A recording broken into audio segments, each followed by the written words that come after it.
Welcome to Akka IAS academy current affairs session. Myself Shridhar. ಇವತ್ತು ನಾವು ಮುಖ್ಯವಾಗಿರುವಂತಹ ಒಂದು ಟಾಪಿಕ್ ಆದಂತ ಕೋಆಪರೇಷನ್ ಮೂವ್ಮೆಂಟ್ ಇನ್ ಇಂಡಿಯಾ, ಇದ್ರ ಬಗ್ಗೆ ನಾವು ಮಾತಾಡ್ತಾ ಇದ್ದೇವೆ. ಇದು ನಮ್ಮ GS2 ಪೇಪರ್ ಗೆ ಸಂಬಂಧಪಡುವಂತದ್ದು.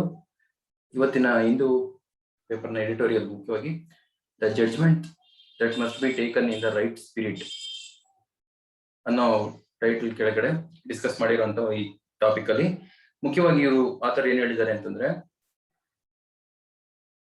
ಸುಪ್ರೀಂ ಕೋರ್ಟ್ ನ ಇವರು ಒಬ್ರು ಅಡ್ವೊಕೇಟ್, ಇವ್ರು ಏನ್ ಹೇಳಿದ್ದಾರೆ, ಈಗ ರೀಸೆಂಟ್ ಆಗಿ ಕೊಟ್ಟಂತ ಸುಪ್ರೀಂ ಕೋರ್ಟ್ ಜಡ್ಜ್ಮೆಂಟ್ ಇದು 97th ಅಮೆಂಡ್ಮೆಂಟ್ ಗೆ ಸಂಬಂಧಪಡುವಂತದ್ದು. ಇದು cooperation must stay with status ಅಂತಂದ್ರೆ ಸುಪ್ರೀಂ ಕೋರ್ಟ್ ಕೊಟ್ಟಿರೋ ತೀರ್ಪು ಈ ಏನೊಂದು ಕೋಆಪರೇಟಿವ್ಸ್ ಅನ್ನೋದು ಚರ್ಚೆ ಏನ್ ನಡೀತಾ ಇದೆ ಅದಕ್ಕೆ ಪೂರಕವಾಗಿ ಬಂದಿರತಕ್ಕಂತ ಒಂದು ಈ ಆರ್ಟಿಕಲ್ ಅಲ್ಲಿ ಇವರು ನೇರವಾಗಿ ಸುಪ್ರೀಂ ಕೋರ್ಟ್ ಜಡ್ಜ್ಮೆಂಟ್ ಯಾವ ರೀತಿ ಕೊಟ್ಟಿದ್ದಾರೆ, ಅದನ್ನ ಯಾವ ವಿಧಾನಗಳಿಂದ ನ್ಯಾಯಮೂರ್ತಿಗಳು ಇದನ್ನ ನೋಡಿ ಈ ಜಡ್ಜ್ಮೆಂಟ್ ಅನ್ನ ಕೊಟ್ಟಿದ್ದಾರೆ ಅಂತ ಈ ಆರ್ಟಿಕಲ್ ಅಲ್ಲಿ ತಿಳಿಸಿದ್ದಾರೆ. ಆದ್ರೆ ನಾವು ಈ ಆರ್ಟಿಕಲ್ ಅನ್ನು ತಿಳ್ಕೊಳಕ್ಕಿಂತ ಮುಂಚೆ ಈ ಕೋಆಪರೇಷನ್ ಮೂವ್ಮೆಂಟ್ ಹೇಗಾಯ್ತು ದೇಶದಲ್ಲಿ, ಇದಕ್ಕೆ ಟೈಮ್ ಲೈನ್, ಯಾವ ಕಾಲದಿಂದ ಇದು ಶುರುವಾಯಿತು, ಮತ್ತೆ ಸ್ವತಂತ್ರ ಬರೋಕ್ಕಿಂತ ಮುಂಚೆ ಹೇಗಿತ್ತು, ಸ್ವತಂತ್ರ ಬಂದ ನಂತರ ಹೇಗೆ ಅದು ಬದಲಾವಣೆ ಆಯ್ತು, ಪ್ರಸ್ತುತ ಈಗ ಇದರ ಸ್ಥಿತಿಗತಿ ಹೇಗಿದೆ, ಇದ್ರ ಬಗ್ಗೆ ನಾವು ಮೊದಲು ತಿಳ್ಕೋಬೇಕಾಗುತ್ತೆ. ಅದಾದ ನಂತರ ನಮ್ಮ ಸಾಂವಿಧಾನಿಕವಾಗಿ ಇದರಲ್ಲಿ ಯಾವೆಲ್ಲ ಪ್ರಾವಧಾನಗಳನ್ನ ಕೊಟ್ಟಿದ್ದಾರೆ, ಹಾಗಾಗಿ ಕಾನ್ಸ್ಟಿಟ್ಯೂಷನ್ ಪ್ರೊವಿಷನ್ಸ್ ನ ನೋಡ್ಬೇಕು. ಅದಾದ ನಂತರ ಕಾನ್ಸ್ಟಿಟ್ಯೂಷನ್ ಪ್ರೊವಿಷನ್ಸ್ ಅಲ್ಲಿ ಏನೇನೆಲ್ಲ ಅಮೆಂಡ್ಮೆಂಟ್ ಆಗಿದೆ, ಅದರ ವಿರುದ್ಧವಾಗಿ ಕೆಲವು ಕೋರ್ಟ್ಗಳಲ್ಲಿ ಪ್ರಕರಣಗಳು ದಾಖಲಾಗಿ, ಅದೇ ರೀತಿ ಗುಜರಾತ್ ಹೈಕೋರ್ಟ್ ನಲ್ಲಿ ಪ್ರಕರಣ ದಾಖಲಾಗಿ ಅದು ಕೂಡ ಒಂದು ತೀರ್ಪನ್ನ ಈ ಕೋಆಪರೇಷನ್ ಮೂವ್ಮೆಂಟ್ ಗೆ ಕೊಟ್ಟಿದೆ ಒಂದು. ಅದಾದ ನಂತರ ಇತ್ತೀಚೆಗೆ ಕೇಂದ್ರ ಸರ್ಕಾರ ಹೊಸದಾಗಿ ಶುರು ಮಾಡಿರುವಂತಹ ಮಿನಿಸ್ಟ್ರಿ ಆಫ್ ಕೋಆಪರೇಷನ್, ಇದ್ರ ಬಗ್ಗೆ ನಾವು ನೋಡೋಣ. ಅದಾದ ನಂತರ ಇತ್ತೀಚೆಗೆ ಕಳೆದ ಒಂದು 3-4 ದಿನಗಳ ಹಿಂದೆ ಬಂದಿರುವಂತಹ ಸುಪ್ರೀಂ ಕೋರ್ಟ್ ತೀರ್ಪು, ಅದನ್ನು ನೋಡೋಣ. ಹಾಗೆ ಮತ್ತೆ ಮುಂದೆ ಚಾಲೆಂಜಸ್ ಏನೆಲ್ಲ ನಮಗೆ ಕೋಆಪರೇಷನ್ ಸೆಕ್ಟರ್ಸ್ ಇರುವಂತಹ ಸಮಸ್ಯೆಗಳಿದಾವೆ, ಮತ್ತೆ ಅದಕ್ಕೆ ಪರಿಹಾರಗಳನ್ನು ನಾವು ಹೇಗೆ ಹುಡುಕ್ಬೋದು ಅನ್ನೋದಕ್ಕೆ ಕೊನೆಗೆ ನಾವು ಚಾಲೆಂಜಸ್ ಅಂಡ್ ವೇ ಫಾರ್ವರ್ಡ್ ನ ಡಿಸ್ಕಸ್ ಮಾಡಬಹುದು. ನೋಡಿ, ಮೊದಲನೇ ಬಾರಿಗೆ ಅಂದ್ರೆ ಬಿಫೋರ್ ಇಂಡಿಪೆಂಡೆನ್ಸ್ ನಮ್ಮ ಭಾರತ ದೇಶದಲ್ಲಿ ಬ್ರಿಟಿಷ್ ಆಳ್ವಿಕೆಗಿಂತ ಮುಂಚೆಯಿಂದನೂ ಅಂದ್ರೆ ನಾವು ಸುಮಾರು ವೇದಗಳ ಕಾಲದಿಂದನೂ ಕೂಡ ಮಾನವ ಮೂಲತಃ ಒಬ್ಬ ಸಂಘಜೀವಿ. ಆತ ಪರಸ್ಪರ ಸಹಕಾರ, ನಂಬಿಕೆ, ಪ್ರೀತಿ, ಸಮಾನ ಅವಕಾಶಗಳು ಮತ್ತೆ ಸಮಾನ ಹಕ್ಕುಗಳೇ ಸಮಾಜದ ಪ್ರಮುಖ ಲಕ್ಷಣ. ಇದು ಸ್ವಾಸ್ಥ್ಯ ಸಮಾಜದ ಪ್ರಮುಖ ಲಕ್ಷಣ ಆಗಿರುತ್ತೆ. ಹಾಗೆ ವೇದಗಳ ಕಾಲದಿಂದಲೂ ಆಧುನಿಕ ಪ್ರಪಂಚದವರೆಗೂ ಮಾನವ ತನ್ನ ಪರಸ್ಪರ ಅಭಿವೃದ್ಧಿಗಾಗಿ ಒಬ್ರಿಗೊಬ್ರು ಪರಸ್ಪರ ಸಹಕಾರದಿಂದ ಬದುಕ್ತಾ ಇದ್ದಾನೆ. ಆದ್ರೆ ನಾವು ಇದನ್ನ ಹಿಸ್ಟ್ರಿಯಲ್ಲಿ ನೋಡೋದಾದ್ರೆ, ನಾವು ಬುದ್ಧನ ಕಾಲದಿಂದಲೂ ಕೂಡ ಬುದ್ಧನ ಕಾಲದಲ್ಲಿ ದಿಕ್ಕುಗಳ ಸಂಘಗಳಿತ್ತು. ಅದಕ್ಕೆ ಸಂಘಗಳು ಅಂತಂದ್ರೆ ಅದು ಪ್ರಜಾಪ್ರಭುತ್ವದ ತಳಹದಿಯ ಮೇಲೆ ನಿರ್ಮಾಣ ಆಗಿರ್ತಕ್ಕಂಥದ್ದು. ಅಂದ್ರೆ ಈಕ್ವಲ್ ಅಲ್ಲಿ ರೈಟ್ಸ್ ಇರ್ತಿತ್ತು, ಒಬ್ಬರಿಗೊಬ್ರು ಮಾತಾಡಿ ಒಬ್ಬರ ಒಪಿನಿಯನ್ ಇನ್ನೊಬ್ರು ಕೇಳಿ ಅದು ಸರಿಯೋ ತಪ್ಪು ಅಂತ ಡಿಸ್ಕಷನ್ ನಡೆಯುತ್ತಿತ್ತು. ಹಾಗಾಗಿ ಸಂಘಗಳು ಬುದ್ಧನ ಕಾಲದಲ್ಲೂ ಮಹತ್ವವನ್ನ ಪಡೆದಿತ್ತು. ಹಾಗೆ ನಾವು ಮುಂದೆ ಬಂದ ಚೋಳ ಕಾಲದಲ್ಲಿ ಗ್ರಾಮ ಸಭೆಗಳನ್ನ ನಾವು ನೋಡ್ತಾ ಇದ್ವಿ. ಅಲ್ಲೂ ಕೂಡ ಪರಸ್ಪರ ಸಹಕಾರದೊಂದಿಗೆ ಹಲವು ಜನಗಳಲ್ಲಿ ತೀರ್ಮಾನಗಳನ್ನ ತೆಗೆದುಕೊಳ್ತಾ ಇದ್ರು. ಹಾಗೆ ನಮ್ಮ ಕರ್ನಾಟಕದಲ್ಲಿ ನೋಡೋದಾದ್ರೆ ನಾವು ಬಾದಾಮಿ ಚಾಲುಕ್ಯರ ಕಾಲದಲ್ಲಿ ಅಯ್ಯವೊಡೆ 500 ಅನ್ನೋ ಒಂದು ಸಂಘಟನೆ ಹೆಸರಿತ್ತು. ಆ ಸಂಘಟನೆಯಲ್ಲಿ 500 ಜನ ವ್ಯಾಪಾರಿಗಳ ಒಂದು ಸಂಘಟನೆ. ಅದರಲ್ಲಿ ಅವರು ಮುಖ್ಯವಾಗಿ ಕಡಿಮೆ ಬಡ್ಡಿಗೆ ವ್ಯಾಪಾರಕ್ಕೆ ಸಾಲ ಕೊಡುವಂತದ್ದು ಮತ್ತೆ ವ್ಯಾಪಾರದ ವಿಸ್ತರಣೆ ಹೇಗೆ ಅನ್ನೋದನ್ನ ಅವರು ಚರ್ಚೆ ಮಾಡ್ತಾ ಇದ್ರು. ಇದ್ರ ಪರಿಣಾಮವಾಗಿ ಕರ್ನಾಟಕ, ಆಂಧ್ರ, ತಮಿಳುನಾಡು, ಕೇರಳ ಹೀಗೆ ಹಲವು ರಾಜ್ಯಗಳಲ್ಲಿ ಈ ವ್ಯಾಪಾರದ ಜಾಲ ಹಬ್ಬಿತ್ತು. ಅಂದ್ರೆ ಏನ್ ತೋರಿಸುತ್ತೆ ಅಂತಂದ್ರೆ, ಮಾನವ ಇತಿಹಾಸ ಕಾಲದಿಂದನೂ ಕೂಡ ಇಲ್ಲಿವರೆಗೆ ಪರಸ್ಪರ ಸಹಕಾರದಿಂದ ಆತ ಸಂಘಟನೆಯಲ್ಲಿ ಮುಂದುವರಿತಾ ಇದ್ದಾನೆ. ಅದಕ್ಕೆ ಸಂಘಟನೆಯಲ್ಲಿ ಬಲ ಇದೆ ಅನ್ನೋದನ್ನ ಪ್ರೂವ್ ಮಾಡ್ತಾ ಬಂದಿದ್ದಾನೆ. ಹಾಗೆ ಮುಂದೆ ನೆಕ್ಸ್ಟ್ ಬ್ರಿಟಿಷರು ಈ ದೇಶಕ್ಕೆ ಬಂದ್ರು. ಅವರು ಯುರೋಪಿನಲ್ಲಿ ಅವರದ್ದೇ ಆದಂತಹ ಒಂದು ಸಹಕಾರಿ ಮಾಡೆಲ್, ಏನ್ ಕೋಆಪರೇಷನ್ ಮಾಡೆಲ್ ಇತ್ತು ಅವ್ರದ್ದು, ಅಲ್ಲೂ ಕೂಡ ಒಂದು ಇತ್ತು. ಆ ಮಾಡೆಲ್ ನ ಬ್ರಿಟಿಷರು ಭಾರತಕ್ಕೆ ಬಂದ ನಂತರ ಅವರು ಹಲವಾರು ರೀತಿಯಲ್ಲಿ ಅದನ್ನ ಈ ನೆಲಕ್ಕೆ ಅಪ್ಲೈ ಮಾಡಕ್ಕೆ ಪ್ರಯತ್ನ ಪಟ್ಟಿದ್ದಾರೆ. ಅದರಲ್ಲಿ ನಾವು ಮುಖ್ಯವಾಗಿ ಇತಿಹಾಸದಿಂದ ಯುರೋಪರ ಏನು ಬ್ರಿಟಿಷರ ಆಗಮನ ಆದ್ಮೇಲೆ ಭಾರತಕ್ಕೆ ಮೊದಲನೇ ಬಾರಿಗೆ ಡೆಕ್ಕನ್ ಅಗ್ರಿಕಲ್ಚರ್ ರಿಲೀಫ್ ಆಕ್ಟ್ ಅನ್ನೋ ಒಂದು ಕಾಯ್ದೆನವರು ತರ್ತಾರೆ. ಇದು 1879ರಲ್ಲಿ ಜಾರಿಯಾಗುವಂಥದ್ದು. ಯಾಕೆ ಅಂತಂದ್ರೆ 1875ನೇ ಇಸ್ವಿಲಿ ನಡೆಯುವಂತಹ ಒಂದು ಏನು ಭೀಕರ ಬರಗಾಲ ಶುರುವಾಗುತ್ತೆ. ಆ ಸಮಯದಲ್ಲಿ ಪೂನಾ ಮಹಾರಾಷ್ಟ್ರ ಭಾಗದಲ್ಲೆಲ್ಲ ತೀವ್ರ ಬರಗಾಲಕ್ಕೆ ಜನ ತುತ್ತಾಗಿರ್ತಾರೆ. ಅಂತ ಸಮಯದಲ್ಲಿ ಸರ್ಕಾರ ರೈತರಿಗೆ ನೀವು ಲ್ಯಾಂಡ್ ಟ್ಯಾಕ್ಸ್ ನ ಕಟ್ಟಲೇಬೇಕು ಅಂತ ಹೇಳಿ ಒತ್ತಾಯ ಮಾಡಕ್ಕೆ ಶುರುವಾಗುತ್ತೆ. ಇದ್ರ ವಿರುದ್ಧ ರೈತರು 875ನೇ ಇಸ್ವಿಯಲ್ಲಿ ದಂಗೆ ಹೇಳ್ತಾರೆ. ಡೆಕ್ಕನ್ ಫಾರ್ಮರ್ ರೈಟ್ಸ್ ಅಂತಾನೆ ಇದು ಹೆಸರುವಾಸಿಯಾಗಿದೆ. ಅದಾದ ನಂತರ ಈ ರೈತರಿಗೆ ನಮ್ಮ ಹತ್ರ ಹಣ ಇಲ್ಲ, ನಾವು ಕಟ್ಟಕ್ಕಾಗಲ್ಲ ಅನ್ನೋ ಇದ್ರ ಮೇಲೆ ಇವರು ವಾದ ಮಾಡಿದಾಗ ಬ್ರಿಟಿಷ್ ಸರ್ಕಾರ ಇವರಿಗೆ ಡೆಕ್ಕನ್ ಅಗ್ರಿಕಲ್ಚರ್ ರಿಲೀಫ್ ಆಕ್ಟ್ ಅನ್ನೋ ಕಾಯ್ದೆನ ಪಾಸ್ ಮಾಡೋದ್ರ ಮೂಲಕ ಇವರಿಗೆ ಒಂದು ವಿನಾಯಿತಿನ ನೀಡುತ್ತೆ. ಹಾಗಾಗಿ 1875ರಲ್ಲಿ ಅಗ್ರಿಕಲ್ಚರ್ ಏನು ರೈತರೆಲ್ಲ ಒಟ್ಟಾಗದ ನಂತರ ಭಾರತದಲ್ಲಿ ಒಂದು ಬ್ರಿಟಿಷರ ಕಾಲದಲ್ಲಿ ಒಂದು ಸಹಕಾರ ಮತ್ತೆ ರೈತರ ನಡುವೆ ಒಂದು ಸಂಘಟನೆ ಶುರುವಾಗ್ತಾ ಹೋಗುತ್ತೆ. ಅದಾದ ನಂತರ ಲ್ಯಾಂಡ್ ಇಂಪ್ರೂವ್ಮೆಂಟ್ ಲೋನ್ ಅನ್ನ ಪಾಸ್ ಮಾಡ್ತಾರೆ. ಯಾವ ರೈತರುಗಳಿಗೆ ಸಾಲನ ಅಥವಾ ತೆರಿಗೆನ ಕಟ್ಟಕ್ ಆಗ್ತಾ ಇಲ್ಲ ಆ ರೀತಿಯ ರೈತರುಗಳಿಗೆ ಅವರ ಜಮೀನುಗಳನ್ನು ಅಭಿವೃದ್ಧಿಪಡಿಸಲು ಲೋನ್ಗಳನ್ನ ನೀಡ್ತಾ ಹೋಗ್ತಾರೆ. ಅದಾದ ನಂತರ ಅಗ್ರಿಕಲ್ಚರಲ್ ಲೋನ್ ಆಕ್ಟ್ 1884 ಇದ್ರ ಮೂಲಕನೂ ಕೂಡ ಕೃಷಿಗೆ ಇದ್ರ ಮುಂಚೆ ಬರೀ ಲ್ಯಾಂಡ್ ಸಂಬಂಧಪಟ್ಟಿರೋ ತರ ಕೊಡ್ತಾ ಇದ್ರು. ನಂತರ ಕೃಷಿಗೆ ಪೂರಕವಾಗಿರುವಂತಹ ಏನು ಇನ್ಪುಟ್ಸ್ ಬೇಕಾಗಿರುತ್ತಲ್ಲ, ಬೀಜ ಗೊಬ್ಬರದಕ್ಕೆ ಆ ತರದಕ್ಕೆಲ್ಲ ಇವರು ಸಹಾಯ ಮಾಡಕ್ಕೆ ಶುರು ಮಾಡ್ತಾರೆ. ಅದಾದ ನಂತರ 1903ನೇ ಇಸ್ವಿಯಲ್ಲಿ ಬೆಂಗಾಲ್ ಆ ಪ್ರಾಂತ್ಯದಲ್ಲಿ ಮೊದಲನೇ ಬಾರಿಗೆ ಕ್ರೆಡಿಟ್ ಅಂತಂದ್ರೆ ಸಾಲ ನೀಡುವಂತಹ ಕೋಆಪರೇಟಿವ್ ಸೊಸೈಟಿಗಳು, ಮುಂಚೆ ಅಗ್ರಿಕಲ್ಚರ್ಗೆ ಮಾತ್ರ ಸೀಮಿತ ಆಗಿದ್ದಂತಹ ಸಂಸ್ಥೆಗಳು ಈಗ ಎಲ್ಲಾ ವರ್ಗಗಳಿಗೂ ಅಥವಾ ಎಲ್ಲ ವಲಯಗಳಿಗೂ ವಿಸ್ತರಿಸಿ ಕ್ರೆಡಿಟ್ ಕೋಆಪರೇಟಿವ್ ಸೊಸೈಟಿ ಅನ್ನೋದನ್ನ ಮೊದಲನೇ ಬಾರಿಗೆ 1903ನೇ ಇಸ್ವಿಯಲ್ಲಿ ಬೆಂಗಾಲ್ ಸರ್ಕಾರದ ಸಹಾಯದೊಂದಿಗೆ ಇವರು ಸ್ಥಾಪನೆ ಮಾಡ್ತಾರೆ. ಇದು ಫ್ರೆಂಡ್ಲಿ ಸೊಸೈಟಿ ಆಕ್ಟ್ ಕೆಳಗಡೆ ಇದು ನಮೂದಾಗಿದೆ.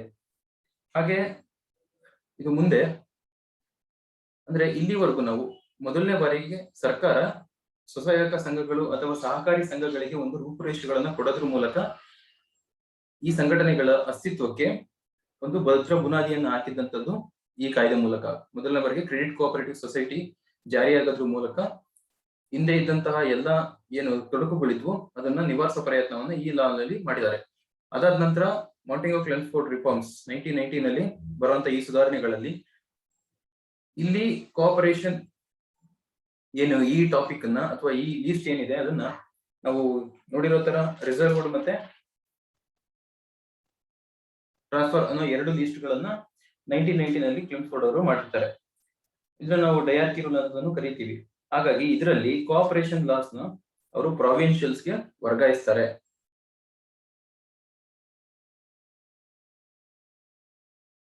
ಇದು ಪ್ರಾವಿನ್ಷಿಯಲ್ ಆಗುತ್ತೆ ಈ ಸಬ್ಜೆಕ್ಟ್. ಅದಾದ ನಂತರ ಮುಂದೆ 1935ನಲ್ಲಿ ಬರುವಂತಹ ಗವರ್ಮೆಂಟ್ ಆಫ್ ಇಂಡಿಯಾ ಆಕ್ಟ್ ಅಲ್ಲೂ ಕೂಡ ಈ ಕೋಆಪರೇಷನ್ ಅನ್ನು ಮುಂದುವರಿಸ್ತಾರೆ.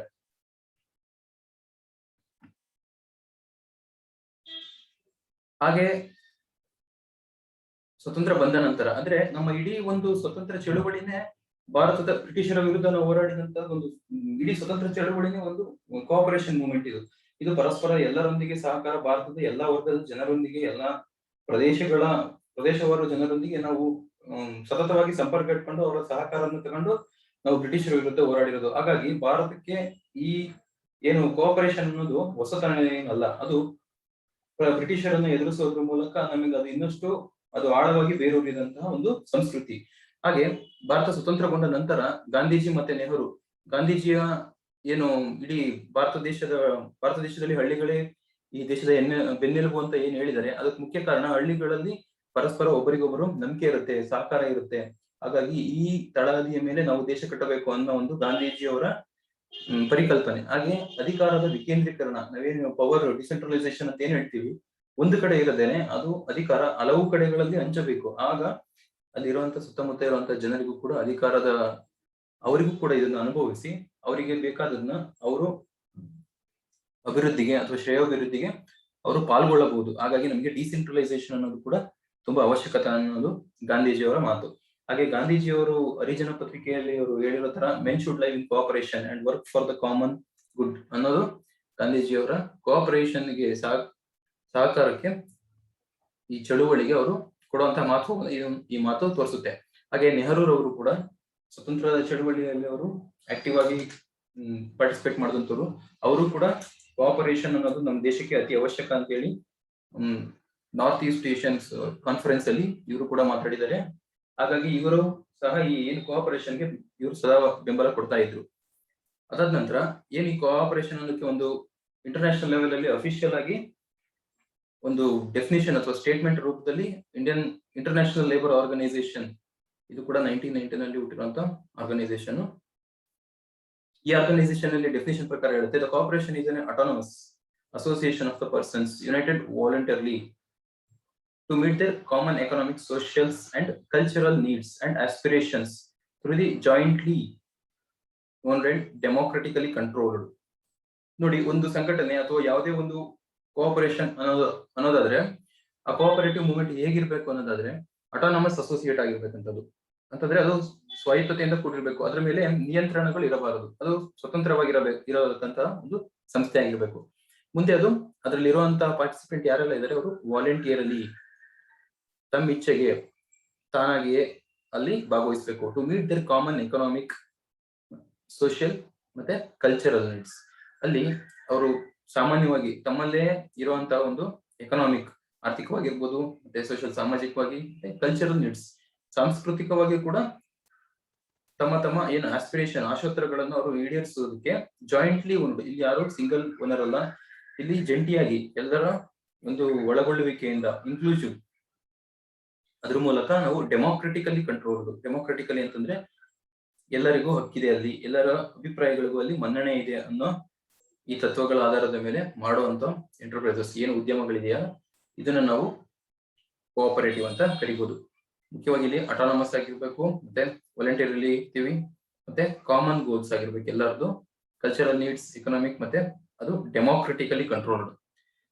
ಹಾಗೆ ಇದರ ತತ್ವಗಳು ನೋಡೋದಾದ್ರೆ ನಾವು ವಾಲಂಟಿಯರ್ಲಿ ನೋಡಿದ ಹಾಗೆ ಅಂಡ್ ಓಪನ್ ಮೆಂಬರ್ಶಿಪ್. ಈಗೇನೋ ಒಂದು 50 ಜನನೇ ಸೇರ್ಕೊಂಡು ಒಂದು ಯಾವ್ದೋ ಸಂಘಟನೆಯನ್ನು ಶುರು ಮಾಡಿ ಬರೀ 50 ಜನ ಇರ್ತಾರೆ, ಯಾವುದೇ ಕಾರ್ಯಕ್ರಮ ಆಗ್ಲಿ ಅಥವಾ ಯಾವುದೇ ಬಿಸ್ನೆಸ್ ಅವರೇ ಇನ್ವೆಸ್ಟ್ ಮಾಡ್ತಾರೆ, ಅವರೇ ಸಾಲ ತಗೋತಾರೆ, ಹಾಗಾಗಬಾರ್ದು. ಇದು ಮುಕ್ತವಾಗಿರುವಂತಹ ಒಂದು ಸದಸ್ಯತ್ವವನ್ನು ಹೊಂದಿರಬೇಕು. ಎಷ್ಟು ಜನ ಬಂದ್ರು ಅವರಿಗೂ ಕೂಡ ಸದಸ್ಯತ್ವನ ಇವರು ವಿಸ್ತರಿಸಬೇಕು.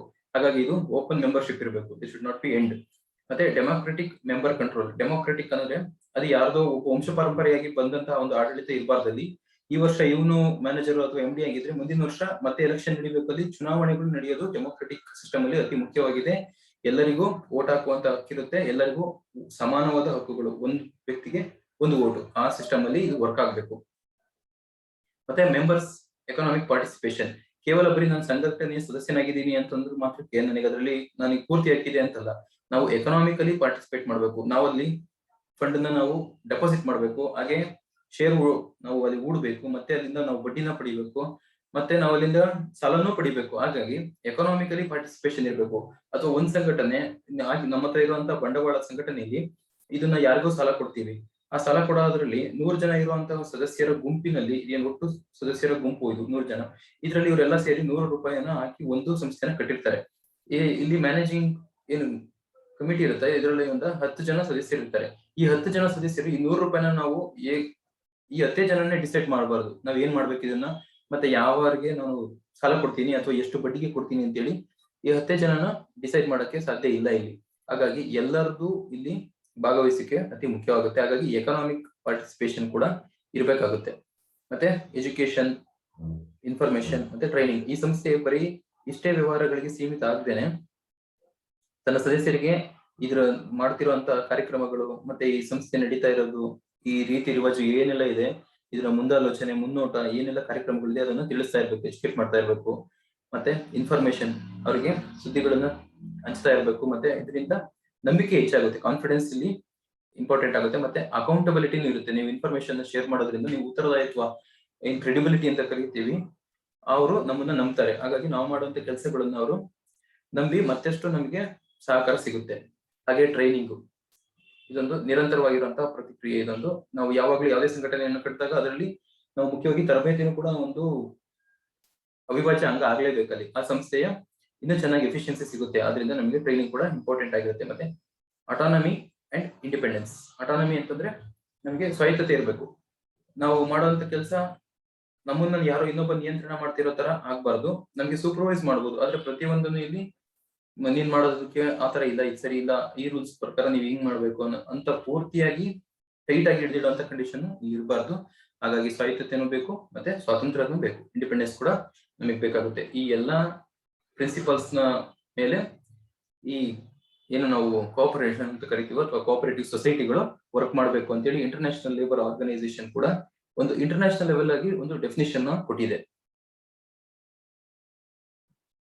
ಸೊ ಹಾಗೆ ನಾವು ದೇಶದ ಸ್ವತಂತ್ರ ಬಂದ ನಂತರ ನಡೆಯುವಂತ 5 years ಪ್ಲಾನ್ಗಳಲ್ಲಿ ಈ ಕೋಆಪರೇಟಿವ್ ಮೂವ್ಮೆಂಟ್ಗೂ ಕೂಡ ತುಂಬಾನೇ ಎಲ್ಲ ಸರ್ಕಾರಗಳು ಬೆಂಬಲವನ್ನು ಸೂಚಿಸಿದವೆ ಮತ್ತೆ ಸಹಕಾರವನ್ನು ಕೊಟ್ಟಿದ್ದಾವೆ. ಹಾಗೆ ನಾವು ನೋಡೋದಾದ್ರೆ ಸಂಸ್ಥೆಗಳು, ಸರ್ಕಾರದ ವತಿಯಿಂದ ಶುರುವಾಗಿರುವಂತಹ ಕೆಲವು ಸಂಸ್ಥೆಗಳು ಈ ಸ್ವಸಹಾಯಕ ಸಂಘ ಅಥವಾ ಸಹಕಾರ ಸಂಘಗಳಲ್ಲೇ ಅತಿ ಯಶಸ್ಸನ್ನ ಸಾಧಿಸಿರುವಂತಹ ಸಂಸ್ಥೆಗಳನ್ನು ಸರ್ಕಾರ ಹುಟ್ಟು ಹಾಕಿದೆ. ಅದರಲ್ಲಿ ನಾವು ಉದಾಹರಣೆಗೆ ನೋಡೋದಾದ್ರೆ 1958 ಅಲ್ಲಿ national agricultural cooperative marketing federation of India, ಇದನ್ನ ನಾವು ನಫೆಡ್ ಅಂತ ಕರಿತೀವಿ. ಇದು ನೋಡಿ ಇಲ್ಲೇ ಇದ್ರ ಲೋಗೋ ಇದೆ, ಪರಸ್ಪರ ಒಬ್ರು ಕೈ ಇನ್ನೊಬ್ರನ್ನ ಇಟ್ಕೊಂಡಿದ್ದಾರೆ ಅಂತಂದ್ರೆ ಇದು ಸಹಕಾರ, ಈ ಏನು ಕೃಷಿ ಕ್ಷೇತ್ರದಲ್ಲಿ ಬೆಳವಣಿಗೆಗೆ ಅತಿ ಅವಶ್ಯಕ ಅನ್ನೋ ಒಂದು ಇದು ಲೋಗೋ ತೋರಿಸ್ತಾ ಇದೆ.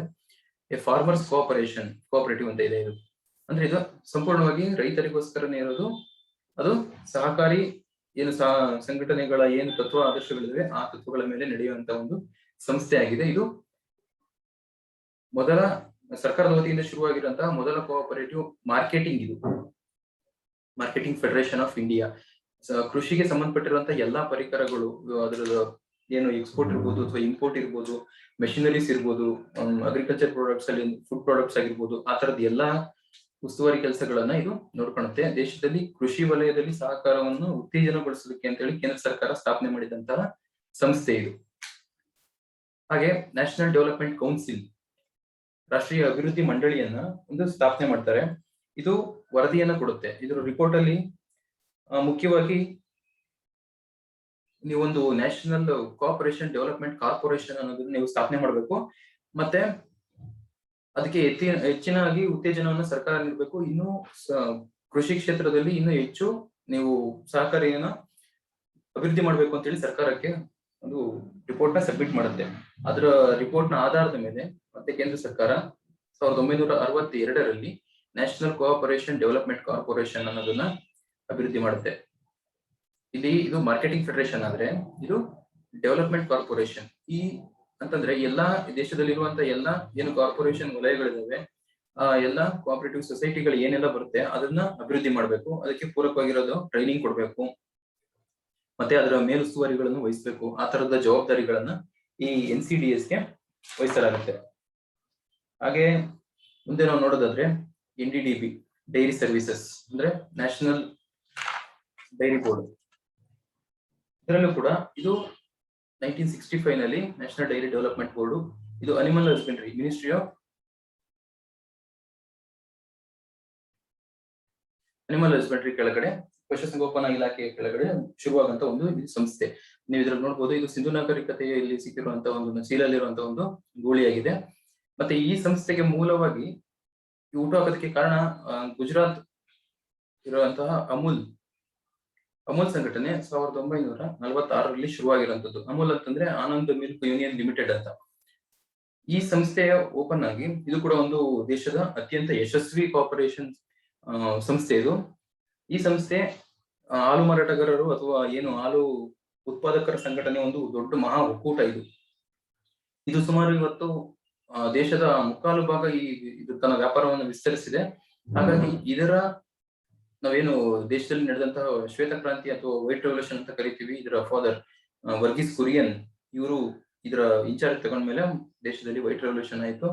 ಇದರ ಭೇಟಿ ಕೊಟ್ಟಂತಹ ಲಾಲ್ ಬಹದ್ದೂರ್ ಶಾಸ್ತ್ರಿ ಅವರು ಈ ಮಾಡೆಲ್ ನ ನೋಡಿ, ಅಂದ್ರೆ ಕೈರಾ ಬೋರ್ಡ್ ಅಂತಾನೆ ಇದೆ, ಕೈರಾ ಜಿಲ್ಲೆಯಲ್ಲಿ ಇದನ್ನ ನೋಡಿದ್ರು. ಅದಾದ ನಂತರ ದೇಶಕ್ಕೂ ಇದೇ ರೀತಿಯಾದಂತಹ ಒಂದು ವ್ಯವಸ್ಥೆ ವಿಸ್ತರಣೆ ಆಗ್ಬೇಕು, ನಮ್ಮ ಎಲ್ಲಾ ದೇಶದ ರೈತರಿಗೂ ಕೂಡ ಇದರಲ್ಲಿ ಈ ರೀತಿಯಾದಂತಹ ಒಂದು ಸಂಘಟನೆ ಕೆಳಗೆ ಬಂದು ಅವರು ಆರ್ಥಿಕ ಜೀವನ ಮತ್ತೆ ಜೀವನದ ಗುಣಮಟ್ಟ ಉತ್ತಮ ಆಗ್ಬೇಕು ಅಂತ ಒಂದು ಮುಂದಾಲೋಚನೆಯಲ್ಲಿ ಇಂಥ ಒಂದು ಸಂಸ್ಥೆಯನ್ನು ಹುಟ್ಟಾಕಕ್ಕೆ ಪ್ರೇರಣೆ ಆಯ್ತು. ಅದು ಅವರ ಕನಸಿನಂತೆ ಈ ನ್ಯಾಷನಲ್ ಡೈರಿ ಡೆವಲಪ್ಮೆಂಟ್ ಬೋರ್ಡ್ ಈಗ ಅಸ್ತಿತ್ವದಲ್ಲಿದೆ.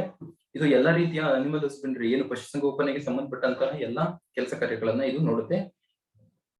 ಮತ್ತೆ ಮುಂದೆ IFFCO Indian farmers fertilisers cooperative, ಇದು ಇವಾಗ ಮಿನಿಸ್ಟ್ರಿ ಆಫ್ ಕೆಮಿಕಲ್ಸ್ ಇವರ ಕೆಳಗಡೆ ಇದು ಕೆಲಸ ಮಾಡ್ತಾ ಇದೆ. ಇದು 1967 ನಲ್ಲಿ ಶುರುವಾಗಿರತಕ್ಕಂಥ ಒಂದು ಸಂಸ್ಥೆ. ಇದರಲ್ಲಿ ಹೆಸರು ಹೇಳೋ ತರ ಇಂಡಿಯನ್ ಫಾರ್ಮರ್ಸ್ ಫರ್ಟಿಲೈಸರ್ಸ್ ಇದು ಕೂಡ ಒಂದು ಕೋಆಪರೇಟಿವ್ ಸಂಘಟನೆ. ಇದರಲ್ಲಿ ನಾವು ನೋಡೋದಾದ್ರೆ ಇದ್ರ ಎಲ್ಲಿವರೆಗೂ ಇದು ಅಗಾಧತೆ ಬೆಳೆದಿದೆ ಅಂತಂದ್ರೆ, ಇಂಡಿಯನ್ ಫಾರ್ಮರ್ ಇದರಲ್ಲಿ ಗೌರ್ಮೆಂಟ್ ಶೇರಿಂಗ್ ಏನಿದೆ ಇದು 41% ಇದೆ. ಇನ್ ಮಿಕ್ಕಿದ್ದು ಎಲ್ಲದು ರೈತರ ಕೈಯಲ್ಲಿದೆ. ಮತ್ತೆ ಇದೊಂದು largest cooperation organisation in the world. ಇದೊಂದು largest cooperation organisation in the world. ಮತ್ತೆ 90% ಏನು ದೇಶದಲ್ಲಿ ಉತ್ಪಾದನೆ ಆಗುವಂತ ಯೂರಿಯಾ ಗೊಬ್ಬರ ಇದೆಯಲ್ಲ ಅದು ಇದೇ ಸಂಸ್ಥೆಯಿಂದ ಆಗುವಂತದ್ದು. ಮತ್ತೆ ಈ ಸಂಸ್ಥೆ 50 ಜನರಿಂದ ಶುರುವಾಗಿ ಇವತ್ತು ಸುಮಾರು 35,000 ಮಂದಿ ರೈತರು ಇದರಲ್ಲಿ ಸದಸ್ಯತ್ವನ ಹೊಂದಿದ್ದಾರೆ.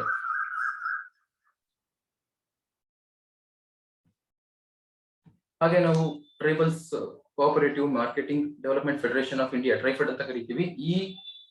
ಇದು ಕೂಡ ಒಂದು ಕೋಆಪರೇಟಿವ್ ಸೊಸೈಟಿ. ಇದು ಕೂಡ ಇದು 1989 ಅಲ್ಲಿ, ಇವಾಗ ಇದು ಮಿನಿಸ್ಟ್ರಿ ಆಫ್ ಟ್ರೈಬಲ್ ಅಫೇರ್ಸ್ ಕೆಳಗಡೆ ಇದು ಕೆಲಸ ಮಾಡುತ್ತೆ. ಇದ್ರ ಮುಖ್ಯವಾದ ಜವಾಬ್ದಾರಿ ಏನಂತಂದ್ರೆ, ಏನು ಅರಣ್ಯ ಉತ್ಪಾದನೆಗಳಿದಾವಲ್ಲ, minor products, non timber minor products of forest ಏನಿದೆ ಅದನ್ನ ಸಂಗ್ರಹ ಮಾಡುವಂತಹ ಏನು ಟ್ರೈಬಲ್ಸ್ ಇದ್ದಾರೆ ಅವರಿಗೆ ಕನ್ಸ್ಯೂಮರ್ಸ್ ನ ಕ್ರಿಯೇಟ್ ಮಾಡುತ್ತೆ, ಅವರಿಗೆ ಮಾರ್ಕೆಟ್ ಅನ್ನ ಒದಗಿಸ್ಕೊಡೋದು ಈ ಟ್ರೈಫೆಡ್ ನ ಜವಾಬ್ದಾರಿ. ಇದು ಕ್ಲಸ್ಟರ್ಸ್ ನ ಕ್ರಿಯೇಟ್ ಮಾಡಿದೆ. ಕ್ಲಸ್ಟರ್ಸ್ ಅಂತಂದ್ರೆ ಇದರಲ್ಲಿ ಸ್ವಸಹಾಯಕ ಗುಂಪುಗಳು, ಏನ್ SHG ಅಂತ ಕರಿತೀವಲ್ಲ, ಈ ಗುಂಪುಗಳಲ್ಲಿ ಸುಮಾರು 10 ರಿಂದ 30 ಜನ ತನಕ ಇರುವಂತಹ ಒಂದೊಂದು ಸಂಘಟನೆಗಳು. ಈ ಸಂಘಗಳನ್ನ ಅದೇ ರೀತಿ ಒಂದು 4-5 ಸಂಘಗಳು ಸೇರ್ಬಿಟ್ಟು ಇದನ್ನ ಒಂದು ಕ್ಲಸ್ಟರ್ ಆಗಿ ಇದು ಫಾರ್ಮ್ ಮಾಡಿದೆ. ಈ ಕ್ಲಸ್ಟರ್ ಇಂದ ಇದು ಕಸ್ಟಮರ್ಸ್ ಗೆ ಕನೆಕ್ಟ್ ಮಾಡ್ಕೊಡುತ್ತೆ. ಸೊ ಕಾಡಿನಿಂದ ಸಿಗುವಂತಹ ಮೈನರ್ ಟಿಂಬರ್ ಪ್ರಾಡಕ್ಟ್ಸ್ ಏನಿದಾವೆ, ನಾನ್ ಟಿಂಬರ್ ಮೈನರ್ ಪ್ರಾಡಕ್ಟ್ಸ್ ನ ಇವರು ಕಸ್ಟಮರ್ಸ್ ಗೆ ತಲುಪಿಸೋ ತರ ಮಾರ್ಕೆಟಿಂಗ್ ವ್ಯವಸ್ಥೆಯನ್ನ ಮಾಡ್ಕೊಡ್ತಾರೆ. ಯಾಕೆಂತಂದ್ರೆ ಬುಡಕಟ್ಟು ಜನಾಂಗಗಳಿಗೆ ಅಥವಾ ಕಾಡಿನ ಜನಕ್ಕೆ ಮಾರ್ಕೆಟಿಂಗ್ ಮಾಡುವಂತದ್ದು ಅಷ್ಟೊಂದು ಬರಲ್ಲ. ಅವರು ಸಿಕ್ಕಿರೋ ವಸ್ತುಗಳಿಗೆ ಈ ಟ್ರೈಫೆಡ್ ಸಂಘಟನೆ ವ್ಯಾಲ್ಯೂ ಅಡಿಷನ್ ಮಾಡ್ಕೊಡುತ್ತೆ, ಮೌಲ್ಯವನ್ನ ವರ್ಧಿಸುತ್ತೆ. ಜೇನುತುಪ್ಪ ಸಿಕ್ಕಿದ್ರೆ ಅದನ್ನ ನೀಟಾಗಿ ಮತ್ತೆ ಬಾಟ್ಲಿಗಳಲ್ಲಿ ಪ್ಯಾಕ್ ಮಾಡೋದ್ರ ಮೂಲಕ, ಗಿಡಮೂಲಿಕೆಗಳನ್ನ ನೀಟಾಗಿ ಪ್ಯಾಕ್ ಮಾಡಿ ಅಡ್ವರ್ಟೈಸ್ ಮಾಡೋದ್ರ ಮೂಲಕ, ಈ ರೀತಿಯಾಗಿ ಕಮರ್ಷಿಯಲ್ ಆಕ್ಟಿವಿಟೀಸ್ ನ ಇದು ಬೂಸ್ಟ್ ಮಾಡುತ್ತೆ. ಇದು ಕೂಡ ಒಂದು ಸಕ್ಸಸ್ಫುಲ್ ಕೋಆಪರೇಟಿವ್ ಮಾಡೆಲ್ ಆಗಿದೆ. ಸೊ ನಾವು ಪ್ರೈವೇಟ್ ಆಗಿ ನೋಡೋದಾದ್ರೆ ಅಮೂಲ್ ಇಡೀ ದೇಶದಲ್ಲೇ ಒಂದು ಸಕ್ಸಸ್ಫುಲ್ ಮಾಡೆಲ್ ಇದು ಕೂಡ ರೈತರ ಹಾಲು ಉತ್ಪಾದಕರ ಸಂಘಟನೆಯಿಂದ ಶುರುವಾಗಿ ಇವತ್ತು ವಿಶ್ವದ ಏನು ನಾವು ವೈಟ್ ರೆವಲ್ಯೂಷನ್ ಅಂತ ಏನ್ ನೋಡಿದೀವಲ್ಲ ದೇಶದಲ್ಲಿ, ಅದಕ್ಕೆ ಮುಖ್ಯವಾದ ಕಾರಣ ಇದು ಕೂಡ ಆಗಿದೆ. ಹೇಗೆ ಇಫ್ಕೋ ಫರ್ಟಿಲೈಸರ್ಸ್ ಕಂಪನಿ ಏನಿದೆಯಲ್ಲ, ಇದು ಗ್ರೀನ್ ರೆವಲ್ಯೂಷನ್ ಗೆ ತನ್ನ ಕೊಡುಗೆ ಕೊಟ್ರೆ, ಇದು ವೈಟ್ ರೆವಲ್ಯೂಷನ್ ಗೆ ಇದು ತುಂಬಾನೇ ದೊಡ್ಡ ಕೊಡುಗೆ ಕೊಟ್ಟಿದೆ. ಹಾಗೆ ಈ ಅಮೂಲ್ದು ಎಷ್ಟು ಇದರ ಪಾಪ್ಯುಲಾರಿಟಿ ಇದೆ ಅಂತ ಹೇಳ್ಬೇಕಂದ್ರೆ, ಯುರೋಪಿಯನ್ ಯೂನಿಯನ್ ಇರುವಂತಹ ದೊಡ್ಡ ದೊಡ್ಡ ಬ್ಯಾಂಕ್ಗಳು ಈ ಅಮೂಲ್ ಸಂಸ್ಥೆನ ವಿಶ್ವದ 20 ಮಹಾನ್ ಏನ್ ದೊಡ್ಡ 20 ಕೋಆಪರೇಷನ್ ಆರ್ಗನೈಸೇಷನ್ ಇದೆಯಲ್ಲ ಅದರಲ್ಲಿ ಇದನ್ನು ಕೂಡ ಗುರುತಿಸಿದೆ. ಹಾಗಾಗಿ ಇದು ಒಂದು ಸಕ್ಸಸ್ಫುಲ್ ಆಗಿದೆ ಈ ಮಾಡೆಲ್. ಸೊ ಅದಾದ ನಂತರ ನಾವು 1992 ನಲ್ಲಿ ನೋಡುವಂತಹ LPG, ಏನು ನಾವು ಲಿಬರಲೈಸೇಷನ್ ಏನ್ ಮಾಡಿದ್ವಿ, ಮತ್ತೆ ಪ್ರೈವೇಟೈಸೇಷನ್ ಮಾಡಿದ್ವಿ, ಗ್ಲೋಬಲೈಸೇಷನ್, ಈ ಎಲ್ಲಾ ಸುಧಾರಣೆಗಳ ಪರಿಣಾಮದಿಂದಾಗಿ ನಮ್ಮ ದೇಶಕ್ಕೆ ಇನ್ನ ಹೆಚ್ಚಿನ ಆರ್ಥಿಕ ಬಂಡವಾಳ ಹರಿದು ಬಂತು, FDI ಹೆಚ್ಚಾಯ್ತು. ಅದರಿಂದ ಈ ಏನು ಕೋಆಪರೇಟಿವ್ ಮೂವ್ಮೆಂಟ್ ಇದೆಯಲ್ಲ ಇದಕ್ಕೂ ಇನ್ನೂ ಕೂಡ ಬೂಸ್ಟ್ ಅಪ್ ಆಯ್ತು. ಸೊ ಹಾಗಾಗಿ LPG ರಿಫಾರ್ಮ್ಸ್ ಕೂಡ ಕೋಆಪರೇಟಿವ್ ಈ ಸೆಕ್ಟರ್ಗೆ ಇದು ಪಾಸಿಟಿವ್ ಆಗಿ ಇದು ವರ್ಕ್ ಆಗಿದೆ. ಹಾಗೆ 1992 ಅದರಲ್ಲಿನೇ ಮಾಡೆಲ್ ಕೋಆಪರೇಷನ್ ಆಕ್ಟ್ ಅನ್ನೋದನ್ನ ಸರ್ಕಾರ ಜಾರಿಗೆ ತಂತು. ಇದನ್ನ ಪ್ರಿಪೇರ್ ಮಾಡಿರೋರು ಚೌಧರಿ ಬ್ರಹ್ಮ ಪ್ರಕಾಶ್ ಅಂತ, ಇವರು XCM ಡೆಲ್ಲಿಯ XCM ಆಗಿದ್ದಂತವ್ರು. ಇವರ ಅಧ್ಯಕ್ಷತೆಯಲ್ಲಿ ಈ ಮಾಡೆಲ್ ಕೋಆಪರೇಷನ್ ಆಕ್ಟ್ ಅನ್ನ ಜಾರಿಗೆ ತಂದ್ರು. ಇದರಲ್ಲಿ ಏನ್ ಹೇಳಿದೆ ಅಂತಂದ್ರೆ, ಸರ್ಕಾರ ಇನ್ನು ಹೆಚ್ಚಿನದಾಗಿ ಕೃಷಿ ವಲಯಕ್ಕೆ ಅಲ್ಲಿ ಆರ್ಥಿಕ ಸಹಾಯವನ್ನು ಮಾಡಬೇಕು. ಏನು ಬ್ಯಾಂಕ್ ರಾಷ್ಟ್ರೀಕರಣ ಆಯ್ತು 1969 ಅಲ್ಲಿ, ಅದಾದ ನಂತರ ಬ್ಯಾಂಕ್ಗಳು ರೈತರಿಗೆ ಸಾಲವನ್ನು ಕೊಡ್ತಾ ಇದ್ವು. ಆದ್ರೂ ಕೂಡ ಕೆಲವು ರಿಸ್ಟ್ರಿಕ್ಷನ್ಸ್ ಇದ್ವು. ಚಿಕ್ಕ ಪುಟ್ಟ ರೈತರಿಗೆ, ಮಾರ್ಜಿನ್ ಸ್ಮಾಲ್ ಫಾರ್ಮರ್ಸ್ಗೆ ಸಾಲ ಅಷ್ಟು ಸುಲಭವಾಗಿ ಸಿಗ್ತಾ ಇರ್ಲಿಲ್ಲ. ಹಾಗಾಗಿ ನೀವು ಇಡೀ ಏನು ಅಗ್ರಿಕಲ್ಚರ್ಗೆ ಕೊಡುವಂತ ಲೋನ್ ಅನ್ನು ಆ ಸಿಸ್ಟಮ್ ಏನಿದೆ ಅದನ್ನ ನೀವು ರಿವೈವ್ ಮಾಡಬೇಕು ಅಂತ ಹೇಳಿ ಈ ಕಮಿಟಿ ಹೇಳಿದೆ. ಸೊ ಮಾಡೆಲ್ ಕೋಆಪರೇಷನ್ ಆಕ್ಟ್ ಕೂಡ ಇದೆ. ಇದನ್ನ 9 ರಾಜ್ಯಗಳು ಅಕ್ಸೆಪ್ಟ್ ಮಾಡಿದ್ದು. ಅದಾದ ನಂತರ 2011 ನಲ್ಲಿ ದೇಶದ ಇಷ್ಟೆಲ್ಲ ಹಿಂದೆ ನೋಡಿದಂತ ಯಾವುದು ನಫೆಡ್ ಇರ್ಬೋದು, ಇಫ್ಕೋ ಟೋಕಿಯೋ ಇರ್ಬೋದು, ಮತ್ತೆ ಅಮೂಲ್, ಇತರ ಟ್ರೈಫೆಡ್, ಈ ತರ ಹಲವಾರು ಸಂಘಟನೆಗಳು ರಾಷ್ಟ್ರೀಯ ಮಟ್ಟದಲ್ಲಿ ಇದ್ದಂತವು, ಮತ್ತೆ ರಾಜ್ಯದಲ್ಲಿ ಕೂಡ ಹಲವಾರು ರಾಜ್ಯಗಳು ತನ್ನದೇ ಆದಂತಹ ಕಾನೂನುಗಳ ಜಾರಿ ಮೂಲಕ ಅವು ಸ್ವತಂತ್ರವಾಗಿ ಅಲ್ಲಿರೋ ಜನಕ್ಕೆ ಕೋಆಪರೇಷನ್ ಸಂಘಗಳನ್ನು ಸ್ಥಾಪನೆ ಮಾಡಲು ಅಲ್ಲಿ ಬೇರೆ ಬೇರೆ ಆದಂತಹ ಕಾನೂನುಗಳನ್ನ ಮಾಡಿದ್ವು.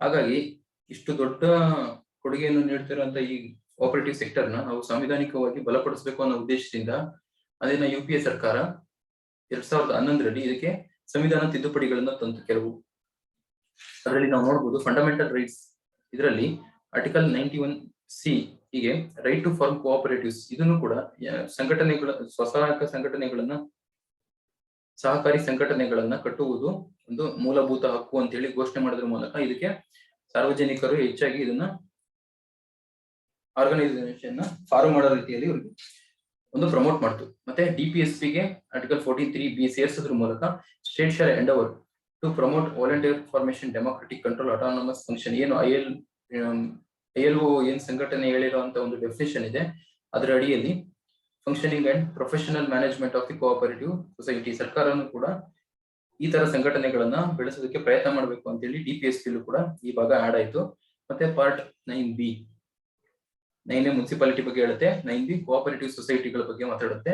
ಇದರಲ್ಲಿ ಬರುವಂತಹ ಚುನಾವಣೆಗಳು, ಸದಸ್ಯರ ಸಂಖ್ಯೆ, ಇದೆಲ್ಲವನ್ನು ಆರ್ಟಿಕಲ್ 243Z ಎಂದು ಹಿಡಿದು 243ZT ವರೆಗೂ ಹೇಳುತ್ತೆ. ಹಾಗೆ ಈ ಕೋಆಪರೇಟಿವ್ ಸೆಕ್ಟರ್ ಅನ್ನೋದು ಇದು ಒಂದು ಸ್ಟೇಟ್ ಲಿಸ್ಟ್, ಇದು ರಾಜ್ಯ ಪಟ್ಟಿಗೆ ಸಂಬಂಧಪಡುವಂತ ಒಂದು ವಿಷಯ ಆಗಿದೆ. ಇದರಲ್ಲಿ ಎಂಟ್ರಿ ನಂಬರ್ 32 7th ಶೆಡ್ಯೂಲ್ ಅಲ್ಲಿ ಹೇಳಿರೋ ಪ್ರಕಾರ ಇದು ರಾಜ್ಯ ಪಟ್ಟಿಯಲ್ಲಿ ಇರುವಂತಹ ವಿಷಯ.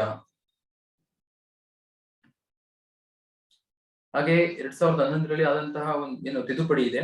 ಹಾಗೆ ನೆಕ್ಸ್ಟ್ 2012ರಲ್ಲಿ ವಿಶ್ವಸಂಸ್ಥೆಯ ಸಾಮಾನ್ಯ ಸಭೆ, ಏನು UNG ಅಂತ ಹೇಳ್ತೀವಿ, United Nation General Assembly 2012 declare ಮಾಡುತ್ತೆ international year of the cooperatives ಅಂತಂದ್ರೆ ವಿಶ್ವ ಮಟ್ಟದಲ್ಲೂ ಕೂಡ ಕೋಆಪರೇಟಿವ್ ಈ ಸೆಕ್ಟರ್ಗೆ ಎಷ್ಟು ಮಹತ್ವವನ್ನು ಕೊಡುತ್ತೆ ಜಗತ್ತು ಅನ್ನೋದಕ್ಕೆ ಈ ಡಿಕ್ಲರೇಷನ್ ಮಾಡಿರೋದು ಕೂಡ ಒಂದು ಸಾಕ್ಷಿ ಆಗುತ್ತೆ. ಅದಾದ ನಂತರ 2011ನಲ್ಲಿ ಸಂವಿಧಾನ ತಿದ್ದುಪಡಿ ಏನಾಯ್ತಲ್ಲ, ಇದನ್ನ ಗುಜರಾತ್ ಹೈಕೋರ್ಟ್ ಅಲ್ಲಿ ಪ್ರಶ್ನೆ ಮಾಡಲಾಗುತ್ತೆ. ಈ ಸಂವಿಧಾನ ತಿದ್ದುಪಡಿ ಇದು ಸಿಂಧುವೆ ಅಸಿಂಧುವೆ ಅನ್ನೋದನ್ನ ಪ್ರಶ್ನೆ ಮಾಡ್ತಾರೆ. ಇದು case Union of India versus Rajendra N Shah 2013ನಲ್ಲಿ ಈ ತಿದ್ದುಪಡಿನ ಪ್ರಶ್ನೆ ಮಾಡಿದ್ದಾರೆ ಗುಜರಾತ್ ಹೈಕೋರ್ಟ್ ಅಲ್ಲಿ. ಗುಜರಾತ್ ಹೈಕೋರ್ಟ್ ಏನು ತೀರ್ಪನ್ನ ಕೊಡುತ್ತೆ, ದಟ್ ಅಮೆಂಡ್ಮೆಂಟ್ ಏನು ತಿದ್ದುಪಡಿ ಮಾಡಿದಾರಲ್ಲ, to the extent it introduced conditions for the state law, ನಾವು ಮಾತಾಡಿರೋ ತರ ಇದು ರಾಜ್ಯ ಪಟ್ಟಿಯಲ್ಲಿ ಬರುವಂತದ್ದು ವಿಷಯ.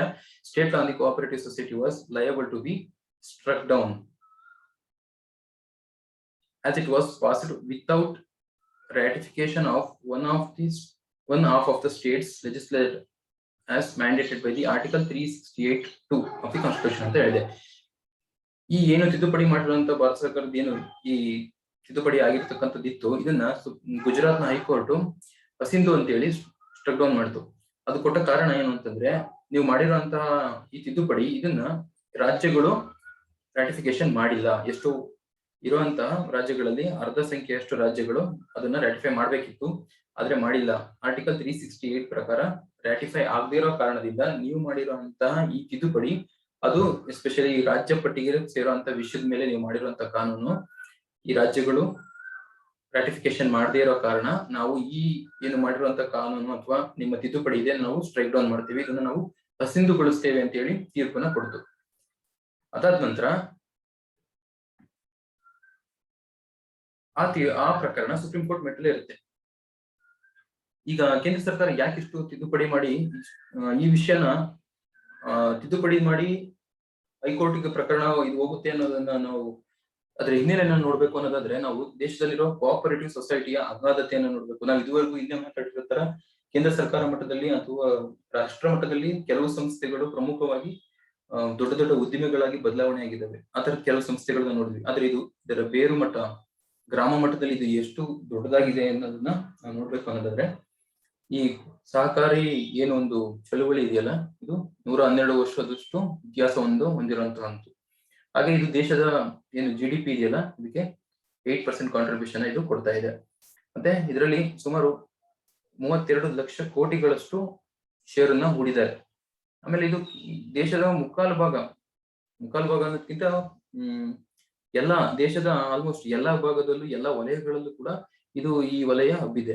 ಸುಮಾರು ದೇಶದ ನೀವು ಈ ಮ್ಯಾಪ್ ಅಲ್ಲಿ ಗಮನಿಸಬಹುದು, ಇಲ್ಲಿ ಕೋಆಪರೇಟಿವ್ಲಿ ಡೆವಲಪ್ಡ್ ಅಂತ ಹೇಳಿದ್ದಾರೆ. ಇಲ್ಲಿ ಅತಿ ಹೆಚ್ಚಾಗಿ ಇದು ಅಭಿವೃದ್ಧಿ ಆಗಿರುವಂತದ್ದು ಸಹಕಾರಿ ಕ್ಷೇತ್ರದಲ್ಲಿ ನೀವು ನೋಡಬಹುದು. ತಮಿಳುನಾಡು, ಕೇರಳ, ಕರ್ನಾಟಕ, ಮಹಾರಾಷ್ಟ್ರ ಮತ್ತೆ ಗುಜರಾತ್ ಈ ರಾಜ್ಯಗಳಲ್ಲಿ ಅತಿ ಹೆಚ್ಚಾಗಿ ಇದು ಅಭಿವೃದ್ಧಿ ಹೊಂದಿದೆ. ಹಾಗೆ ಅಂಡರ್ ಡೆವಲಪ್ಡ್ ಆಗದೆ ಇರೋದು, ಬೆಳವಣಿಗೆ ಕಡಿಮೆ ಇರೋದು ನೀವು ಇಲ್ಲಿ ಗಮನಿಸಬಹುದು, ಈ ರಾಜ್ಯಗಳಲ್ಲಿ ಗಮನಿಸಬಹುದು.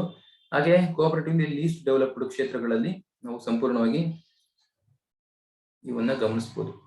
ಮತ್ತೆ ಜಮ್ಮು ಕಾಶ್ಮೀರ, ಲಡಾಖ್ ನೋಡಿ. ಈ ಇದರಲ್ಲಿ ಕೋಆಪರೇಟಿವ್ ಎಲ್ಲಿ ಡೆವಲಪ್ ಆಗಿದೆ ಅಂತಂದ್ರೆ, ನೀವು ಈ ರಾಜ್ಯಗಳಲ್ಲಿ ಮಹಾರಾಷ್ಟ್ರ ಇವಾಗ ನಾವು GST ನೋಡಿರೋ ತರ ಹೈಯೆಸ್ಟ್ ಟ್ಯಾಕ್ಸ್ ಪೇಯಿಂಗ್ ಸ್ಟೇಟ್ ಇದು ನಂಬರ್ 1 ಆಗಿದೆ ಇದು. ಮತ್ತೆ ಕರ್ನಾಟಕ ಸೆಕೆಂಡ್ ಇದೆ. ಹಾಗೆ ಈ ಕೇರಳ, ಈ ತರ ತಮಿಳುನಾಡು, ಇವೆಲ್ಲ ಎಜುಕೇಶನ್ ಇಂಡೆಕ್ಸ್ ಗಳಲ್ಲಾಗ್ಲಿ, ಹೆಲ್ತ್ ಇಂಡೆಕ್ಸ್, ಸೆಕ್ಸ್ ರೇಷಿಯೋ, ಈ ತರದ್ದು ಎಲ್ಲದರಲ್ಲೂ ಕೂಡ ಇವು ಮುಂದಿದಾವೆ.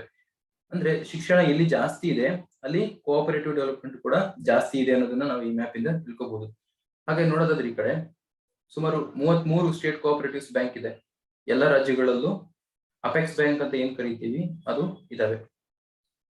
ಹಾಗೆ ಪ್ರತಿ ಜಿಲ್ಲೆಗಳಲ್ಲೂ ಕೂಡ ಡಿಸ್ಟ್ರಿಕ್ಟ್ ಸೆಂಟ್ರಲ್ ಕೋಆಪರೇಟಿವ್ಸ್ ಬ್ಯಾಂಕ್ ಇದರ ನೆಕ್ಸ್ಟ್ ಲೆವೆಲ್ ಈ ಬ್ಯಾಂಕ್ಗಳಿದೆ. ಹಾಗೆ primary agricultural societies, credit societies, ಇವು ಪ್ರಮುಖವಾಗಿ ಕೃಷಿ ಕ್ಷೇತ್ರಕ್ಕೆ ಹೆಚ್ಚು ಸಾಲವನ್ನು ಕೊಡುವಂತಹ ಬ್ಯಾಂಕ್ಗಳು. ಇದರ ಸಂಖ್ಯೆಯನ್ನು ನೋಡಿ, 95,238. ಇಷ್ಟು ದೊಡ್ಡ ಪ್ರಮಾಣದಲ್ಲಿ ಬ್ಯಾಂಕ್ಗಳಿದೆ. ಮತ್ತೆ 13 state cooperative agricultural rural development banks, ಇದು specially for agriculture and rural, ಇವು 13 ಇದೆ.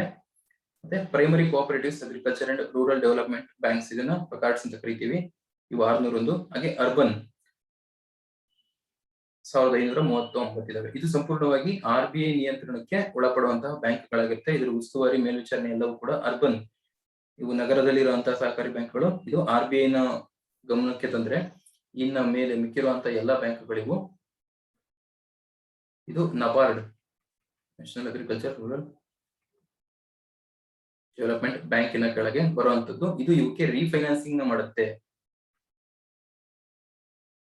ಕೇಂದ್ರ ಸರ್ಕಾರದಿಂದ ಅಥವಾ RBI ಇಂದ ನಬಾರ್ಡ್ಗೆ ಹಣಕಾಸು ಬಂದ್ರೆ ಈ ಬ್ಯಾಂಕು ಮತ್ತೆ ಇವು ಈ ಇಲ್ಲಿರುವಂತಹ ಬ್ಯಾಂಕ್ಗಳಿಗೆ ಕೃಷಿ ಚಟುವಟಿಕೆಗಳಿಗೆ, ನೀರಾವರಿ ಸೌಲಭ್ಯಕ್ಕೆ ಈ ಬ್ಯಾಂಕು ನಬಾರ್ಡು ಈ ಬ್ಯಾಂಕ್ಗಳಿಗೆ ರೀಫೈನಾನ್ಸ್ ನ ಮಾಡುವಂತ ಬ್ಯಾಂಕ್ ಆಗಿದೆ. ಸೊ ನಾವು ಇಡೀ ದೇಶದಲ್ಲಿ ಒಟ್ಟಾರೆ ಈ ಏನ್ ಕೋಆಪರೇಟಿವ್ ಸೊಸೈಟಿಗಳಲ್ಲಿ ಇರುವಂತಹ ಒಟ್ಟು ಏನು ಮೌಲ್ಯ ಇದೆ ನಾವು ಇದರಿಂದ ನೋಡಬಹುದು. ಹಾಗಾಗಿ ಕೇಂದ್ರ ಸರ್ಕಾರ ಈ ಇಷ್ಟೆಲ್ಲ ದೊಡ್ಡ ವಲಯವನ್ನ ನಿಯಂತ್ರಣ ತಗೋಬೇಕು ಅಂತ ಹೇಳಿ ನಾವು ಸಂವಿಧಾನಕ್ಕೆ ತಿದ್ದುಪಡಿನ ತಂದಿದ್ವಿ. ಆದ್ರೆ ಈ ತಿದ್ದುಪಡಿ ಗುಜರಾತ್ ಹೈಕೋರ್ಟ್ಗೆ ಹೋಗಿ ಅಲ್ಲಿ ಸ್ಟ್ರೈಕ್ ಡೌನ್ ಆಯ್ತು. ಯಾಕೆ ಅಂತಂದ್ರೆ ರಾಜ್ಯಗಳು ಇದನ್ನ ರಾಟಿಫಿಕೇಶನ್ ಮಾಡಿಲ್ಲ ಅನ್ನೋ ಕಾರಣದಿಂದ ಗುಜರಾತ್ ಇದನ್ನ ಸ್ಟ್ರೈಕ್ ಡೌನ್ ಮಾಡಿದೆ. ಅದಾದ ನಂತರ ಇಷ್ಟೆಲ್ಲ ಅಗಾಧವಾಗಿರುವಂತ ಈ ವಲಯನ ಕೇಂದ್ರ ಸರ್ಕಾರ ಇತ್ತೀಚೆಗೆ ಹೊಸ ಒಂದು ಮಿನಿಸ್ಟ್ರಿನ ಓಪನ್ ಮಾಡೋದ್ರ ಮೂಲಕ, ಮಿನಿಸ್ಟ್ರಿ ಆಫ್ ಕೋಆಪರೇಷನ್, ಇದಕ್ಕೆ ಅಮಿತ್ ಶಾ ಅವ್ರಿಗೆ ಇದರ ಉಸ್ತುವಾರಿನ ವಹಿಸಲಾಗಿದೆ. ಮೊದಲ ಮಂತ್ರಿಗಳು ಮಿನಿಸ್ಟ್ರಿ ಆಫ್ ಕೋಆಪರೇಷನ್ಗೆ ಇದರವರು ಒಂದು ಟ್ಯಾಗ್ ಲೈನ್ ಅಲ್ಲಿ ಕೊಟ್ಟಿದ್ದಾರೆ, ಸಹಕಾರ ಸೆ ಸಮೃದ್ಧಿ, ಸಹಕಾರದಿಂದ ನಾವು ಸಮೃದ್ಧಿಯನ್ನ ಹೊಂದಬಹುದು ಅನ್ನೋ ಒಂದು ಟ್ಯಾಗ್ ಲೈನ್ ಅಲ್ಲಿ ಈ ಮಿನಿಸ್ಟ್ರಿನ ಓಪನ್ ಆಗಿದೆ.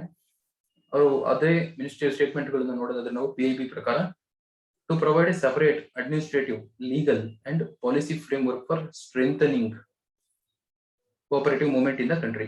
ಅಂತಂದ್ರೆ ಇದುವರೆಗೂ ಏನು ಸಹಕಾರ ವಲಯ ಇದೆಯಲ್ಲ, ಇದಕ್ಕೆ ನಾವು ಎಲ್ಲ ರಾಜ್ಯಗಳು ತಮ್ಮ ತಮ್ಮದೇ ಆದಂತಹ ಒಂದು ಬೇರೆ ಬೇರೆ ಕಾನೂನಿನ ಮೂಲಕ ಅವನ್ನ ಜಾರಿಗೊಳಿಸ್ತಾ ಇದ್ವು ಮತ್ತೆ ನಿಯಂತ್ರಣ ಮಾಡ್ತಾ ಇದ್ವು. ಮತ್ತೆ RBI ಬ್ಯಾಂಕ್ಗಳು ಈಗ ಕೆಲವು ಮಹಾರಾಷ್ಟ್ರದ ಹಿಂದೆ ಹೋದ ವರ್ಷ ನಾವು ನೋಡಿರೋ ತರ ಬಾಂಬೆ, ಮಹಾರಾಷ್ಟ್ರ, ಗುಜರಾತ್ ಕೋಆಪರೇಟಿವ್ ಬ್ಯಾಂಕ್ ಅನ್ನ RBI ನೇರವಾಗಿ ಕಂಟ್ರೋಲ್ ತಗೊಂತು. ಅದನ್ನ ಅದ್ರ ಮೇಲೆ ಮೊರಾಟೋರಿಯಂ ಆಗ್ತು. ಅಲ್ಲಿರುವಂತ ಯಾರು ಡೆಪಾಸಿಟರ್ಸ್ ಇದ್ರು ಅವ್ರಿಗೆಲ್ಲ ಭಯ ಶುರುವಾಯ್ತು. ಅದಾದ ನಂತರ ಹಣ ತೆಗೆಯೋದಕ್ಕೆ, ವಿಡ್ರಾ ಮಾಡೋದಕ್ಕೆ ಲಿಮಿಟ್ ನ ಏರಿತ್ತು. ಅಲ್ಲಿರುವಂತ ಬೋರ್ಡ್ ಮೆಂಬರ್ಸ್ ನ RBI ವಜಾ ಮಾಡ್ತು, ಸಂಪೂರ್ಣ ಬ್ಯಾಂಕ್ ನ ನಿಯಂತ್ರಣಕ್ಕೆ ತಗೊಂತು. ಅದಾದ ನಂತರ ನಾವು ಬೆಂಗಳೂರಲ್ಲಿ ನೋಡಿರೋ ತರ ರಾಘವೇಂದ್ರ ಕೋಆಪರೇಟಿವ್ ಬ್ಯಾಂಕ್ ಇತ್ತು. ಅದರಲ್ಲೂ ಕೂಡ ಠೇವಣಿದಾರರು ಅದರಲ್ಲಿ ಏನೋ ನಾವು ಹಣ ಎಲ್ಲ ನಮ್ದು ಲಾಸ್ ಆಯ್ತು, ಬ್ಯಾಂಕ್ ಕ್ಲೋಸ್ ಆಗ್ತು ಅನ್ನೋ ಭಯದಲ್ಲಿದ್ರು. ಹಾಗಾಗಿ ಈ ತರದ ಸಮಸ್ಯೆಗಳು ಬಂದಾಗ RBI ಅರ್ಬನ್ ಕೋಆಪರೇಟಿವ್ ಬ್ಯಾಂಕ್ ನ ತನ್ನ ನಿಯಂತ್ರಣಕ್ಕೆ ತಗೊಂತಾ ಇದೆ. ಈ ತರದ ಸಮಸ್ಯೆಗಳು ಬಂದಾಗ ಈಗ ಈ ಮಿನಿಸ್ಟ್ರಿ ಓಪನ್ ಆಗಿರೋದ್ರಿಂದ ಈ ಸಮಸ್ಯೆಗಳನ್ನ ಬಗೆಹರಿಸಕ್ಕೆ ಅಂತ ಹೇಳಿ ನಮಗೆ ಈಗ ಒಂದು ಡೆಸ್ಕ್ ಓಪನ್ ಆಗಿದೆ ಈಗ. ಹಾಗಾಗಿ ಆ ರೀತಿಯಾದಂತಹ to provide a separate administrative, legal ಆಗಿರ್ಬೋದು, ಕಾನೂನಾತ್ಮಕವಾಗಿ ಅಥವಾ ಪಾಲಿಸಿ ಫ್ರೇಮ್ ವರ್ಕ್ ಮಾಡೋದ್ರ ಮೂಲಕ ಇನ್ನು ನಾವು ಹೆಚ್ಚಿನ ಕೋಆಪರೇಟಿವ್ ಮೂವ್ಮೆಂಟ್ ನ ಇನ್ನು ನಾವು ಸಶಕ್ತಗೊಳಿಸ್ತೀವಿ ಅನ್ನೋದು ಈ ಇಲಾಖೆಯ ಸಮರ್ಥನೆ. ಹಾಗೆ ಮುಂದೆ will help the deepen cooperatives as A true people based movement. ಇದನ್ನ ನಾವು ಇನ್ನಷ್ಟು ಈ ಏನು ಕೋಆಪರೇಟಿವ್ ಮೂವ್ಮೆಂಟ್ ಇದೆಯಲ್ಲ ಇದನ್ನ ಆಂದೋಲನ ಆಗಿ ನಾವು ಬದಲಾಯಿಸಿದೀವಿ. ಮತ್ತೆ ಇದನ್ನ ಇನ್ನ ಆಳವಾಗಿ ಎಲ್ಲಾ ರಂಗಗಳಿಗೂ ಇದನ್ನ ನಾವು ಇಳಿಸ್ತೀವಿ, ಇದರ ವಲಯವನ್ನ ವಿಸ್ತರಿಸ್ತೀವಿ ಅನ್ನೋದನ್ನ ಕೂಡ ಈ ಇಲಾಖೆ ಸ್ಟೇಟ್ಮೆಂಟ್ ಅಲ್ಲಿ ಹೇಳಿದೆ. Will work to streamline process for ease of doing business ಅಂತಂದ್ರೆ ಸರಳೀಕೃತ ಮಾಡ್ತೀವಿ. ಇದರಲ್ಲಿರುವಂತಹ ವ್ಯವಹಾರಗಳು ಏನ್ ನಡೀತಾ ಇದೆ ಅದನ್ನ ಇನ್ನ ಸರಳೀಕೃತ ಮಾಡ್ತೀವಿ. ಇದರ ಅರ್ಥ ಏನು ಡಿಜಿಟಲಿ ಮತ್ತೆ ಹೊಸದಾಗಿ ಇದನ್ನ ಟೆಕ್ನಾಲಜಿ ಅಪ್ಗ್ರೇಡ್ ಆಗ್ಬೋದು, ಅಥವಾ ಇದರಲ್ಲಿ ಇರುವಂತಹ ಸಮಸ್ಯೆಗಳು ಏನೋ ಬ್ಯೂರೋಕ್ರಾಟ್ಸ್ ಏನಾದ್ರು ಅದ್ರ ಸಮಸ್ಯೆಗಳಿದೆ ಇದನ್ನು ಹೊರಗೆ ತೆಗಿಬಹುದು. ಮತ್ತೆ ಇದಕ್ಕೆ ಬೇರೆ ಬೇರೆ ಕ್ಷೇತ್ರಗಳನ್ನು ಬೇರೆ ಬೇರೆ ಇಲಾಖೆಗಳ ಸಹಾಯದೊಂದಿಗೆ ಈ ಕ್ಷೇತ್ರವನ್ನ ಇನ್ನ ವಿಸ್ತರಿಸಬಹುದು ಅನ್ನುವ ಎಲ್ಲಾ ಮುಂದಾಲೋಚನೆಯಿಂದ ಈಸಿ ಆಫ್ ಡೂಯಿಂಗ್ ಬಿಸ್ನೆಸ್ ಅನ್ನೋದನ್ನ ಹೇಳಿರಬಹುದು. ಮತ್ತೆ we will work enable development of the multi state cooperatives. ಹಾಗೆ ಇದು ಒಂದು ರಾಜ್ಯಕ್ಕೆ ಸಂಬಂಧಪಡೋದಲ್ಲ, ಹಲವು ರಾಜ್ಯಗಳ ಕೋಆಪರೇಟಿವ್ಸ್ಗೂ ಕೂಡ ನಾವು ಕೆಲಸ ಮಾಡ್ತೀವಿ ಅಂತ. ಇಷ್ಟನ್ನ ಇನ್ನ ನಮಗೆ ಈ ಇಲಾಖೆಯ ಪೂರ್ತಿ ರೂಪರೇಷೆಗಳು ಏನು ಅಂತ ಇದುವರೆಗೂ ಸರಿಯಾಗಿ ತಿಳಿದಿಲ್ಲ. ಮುಂದೆ ಇದನ್ನ ನೋಡ್ಬೇಕು. ಆದ್ರೆ ಇಲಾಖೆ ಹೇಳಿರುವಂತ ತನ್ನ ಸ್ಟೇಟ್ಮೆಂಟ್ ಗಳಲ್ಲಿ ನಾವು ಇಷ್ಟು ಪಾಯಿಂಟ್ ಅನ್ನ ಗಮನಿಸಬಹುದು. ಸೊ ಸಹಕಾರಿ ಸಮೃದ್ಧಿ ಅನ್ನೋದು ಮಿನಿಸ್ಟ್ರಿ ಆಫ್ ಕೋಆಪರೇಷನ್ ಹೇಳಿ.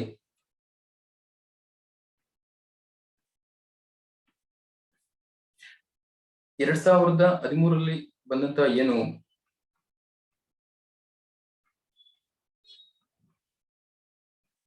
ಗುಜರಾತ್ ಹೈಕೋರ್ಟ್ ತೀರ್ಪು ಏನಿತ್ತು ಅದನ್ನ ಮತ್ತೆ ಕೇಂದ್ರ ಸರ್ಕಾರ 2021 ಅವಾಗ್ಲೇನೆ ಅದು 2013 ಸುಪ್ರೀಂ ಕೋರ್ಟ್ಗೆ ಮೇಲ್ಮನವಿ ಸಲ್ಲಿಸಿತ್ತು ಈ ತೀರ್ಪಿನ ವಿರುದ್ಧ.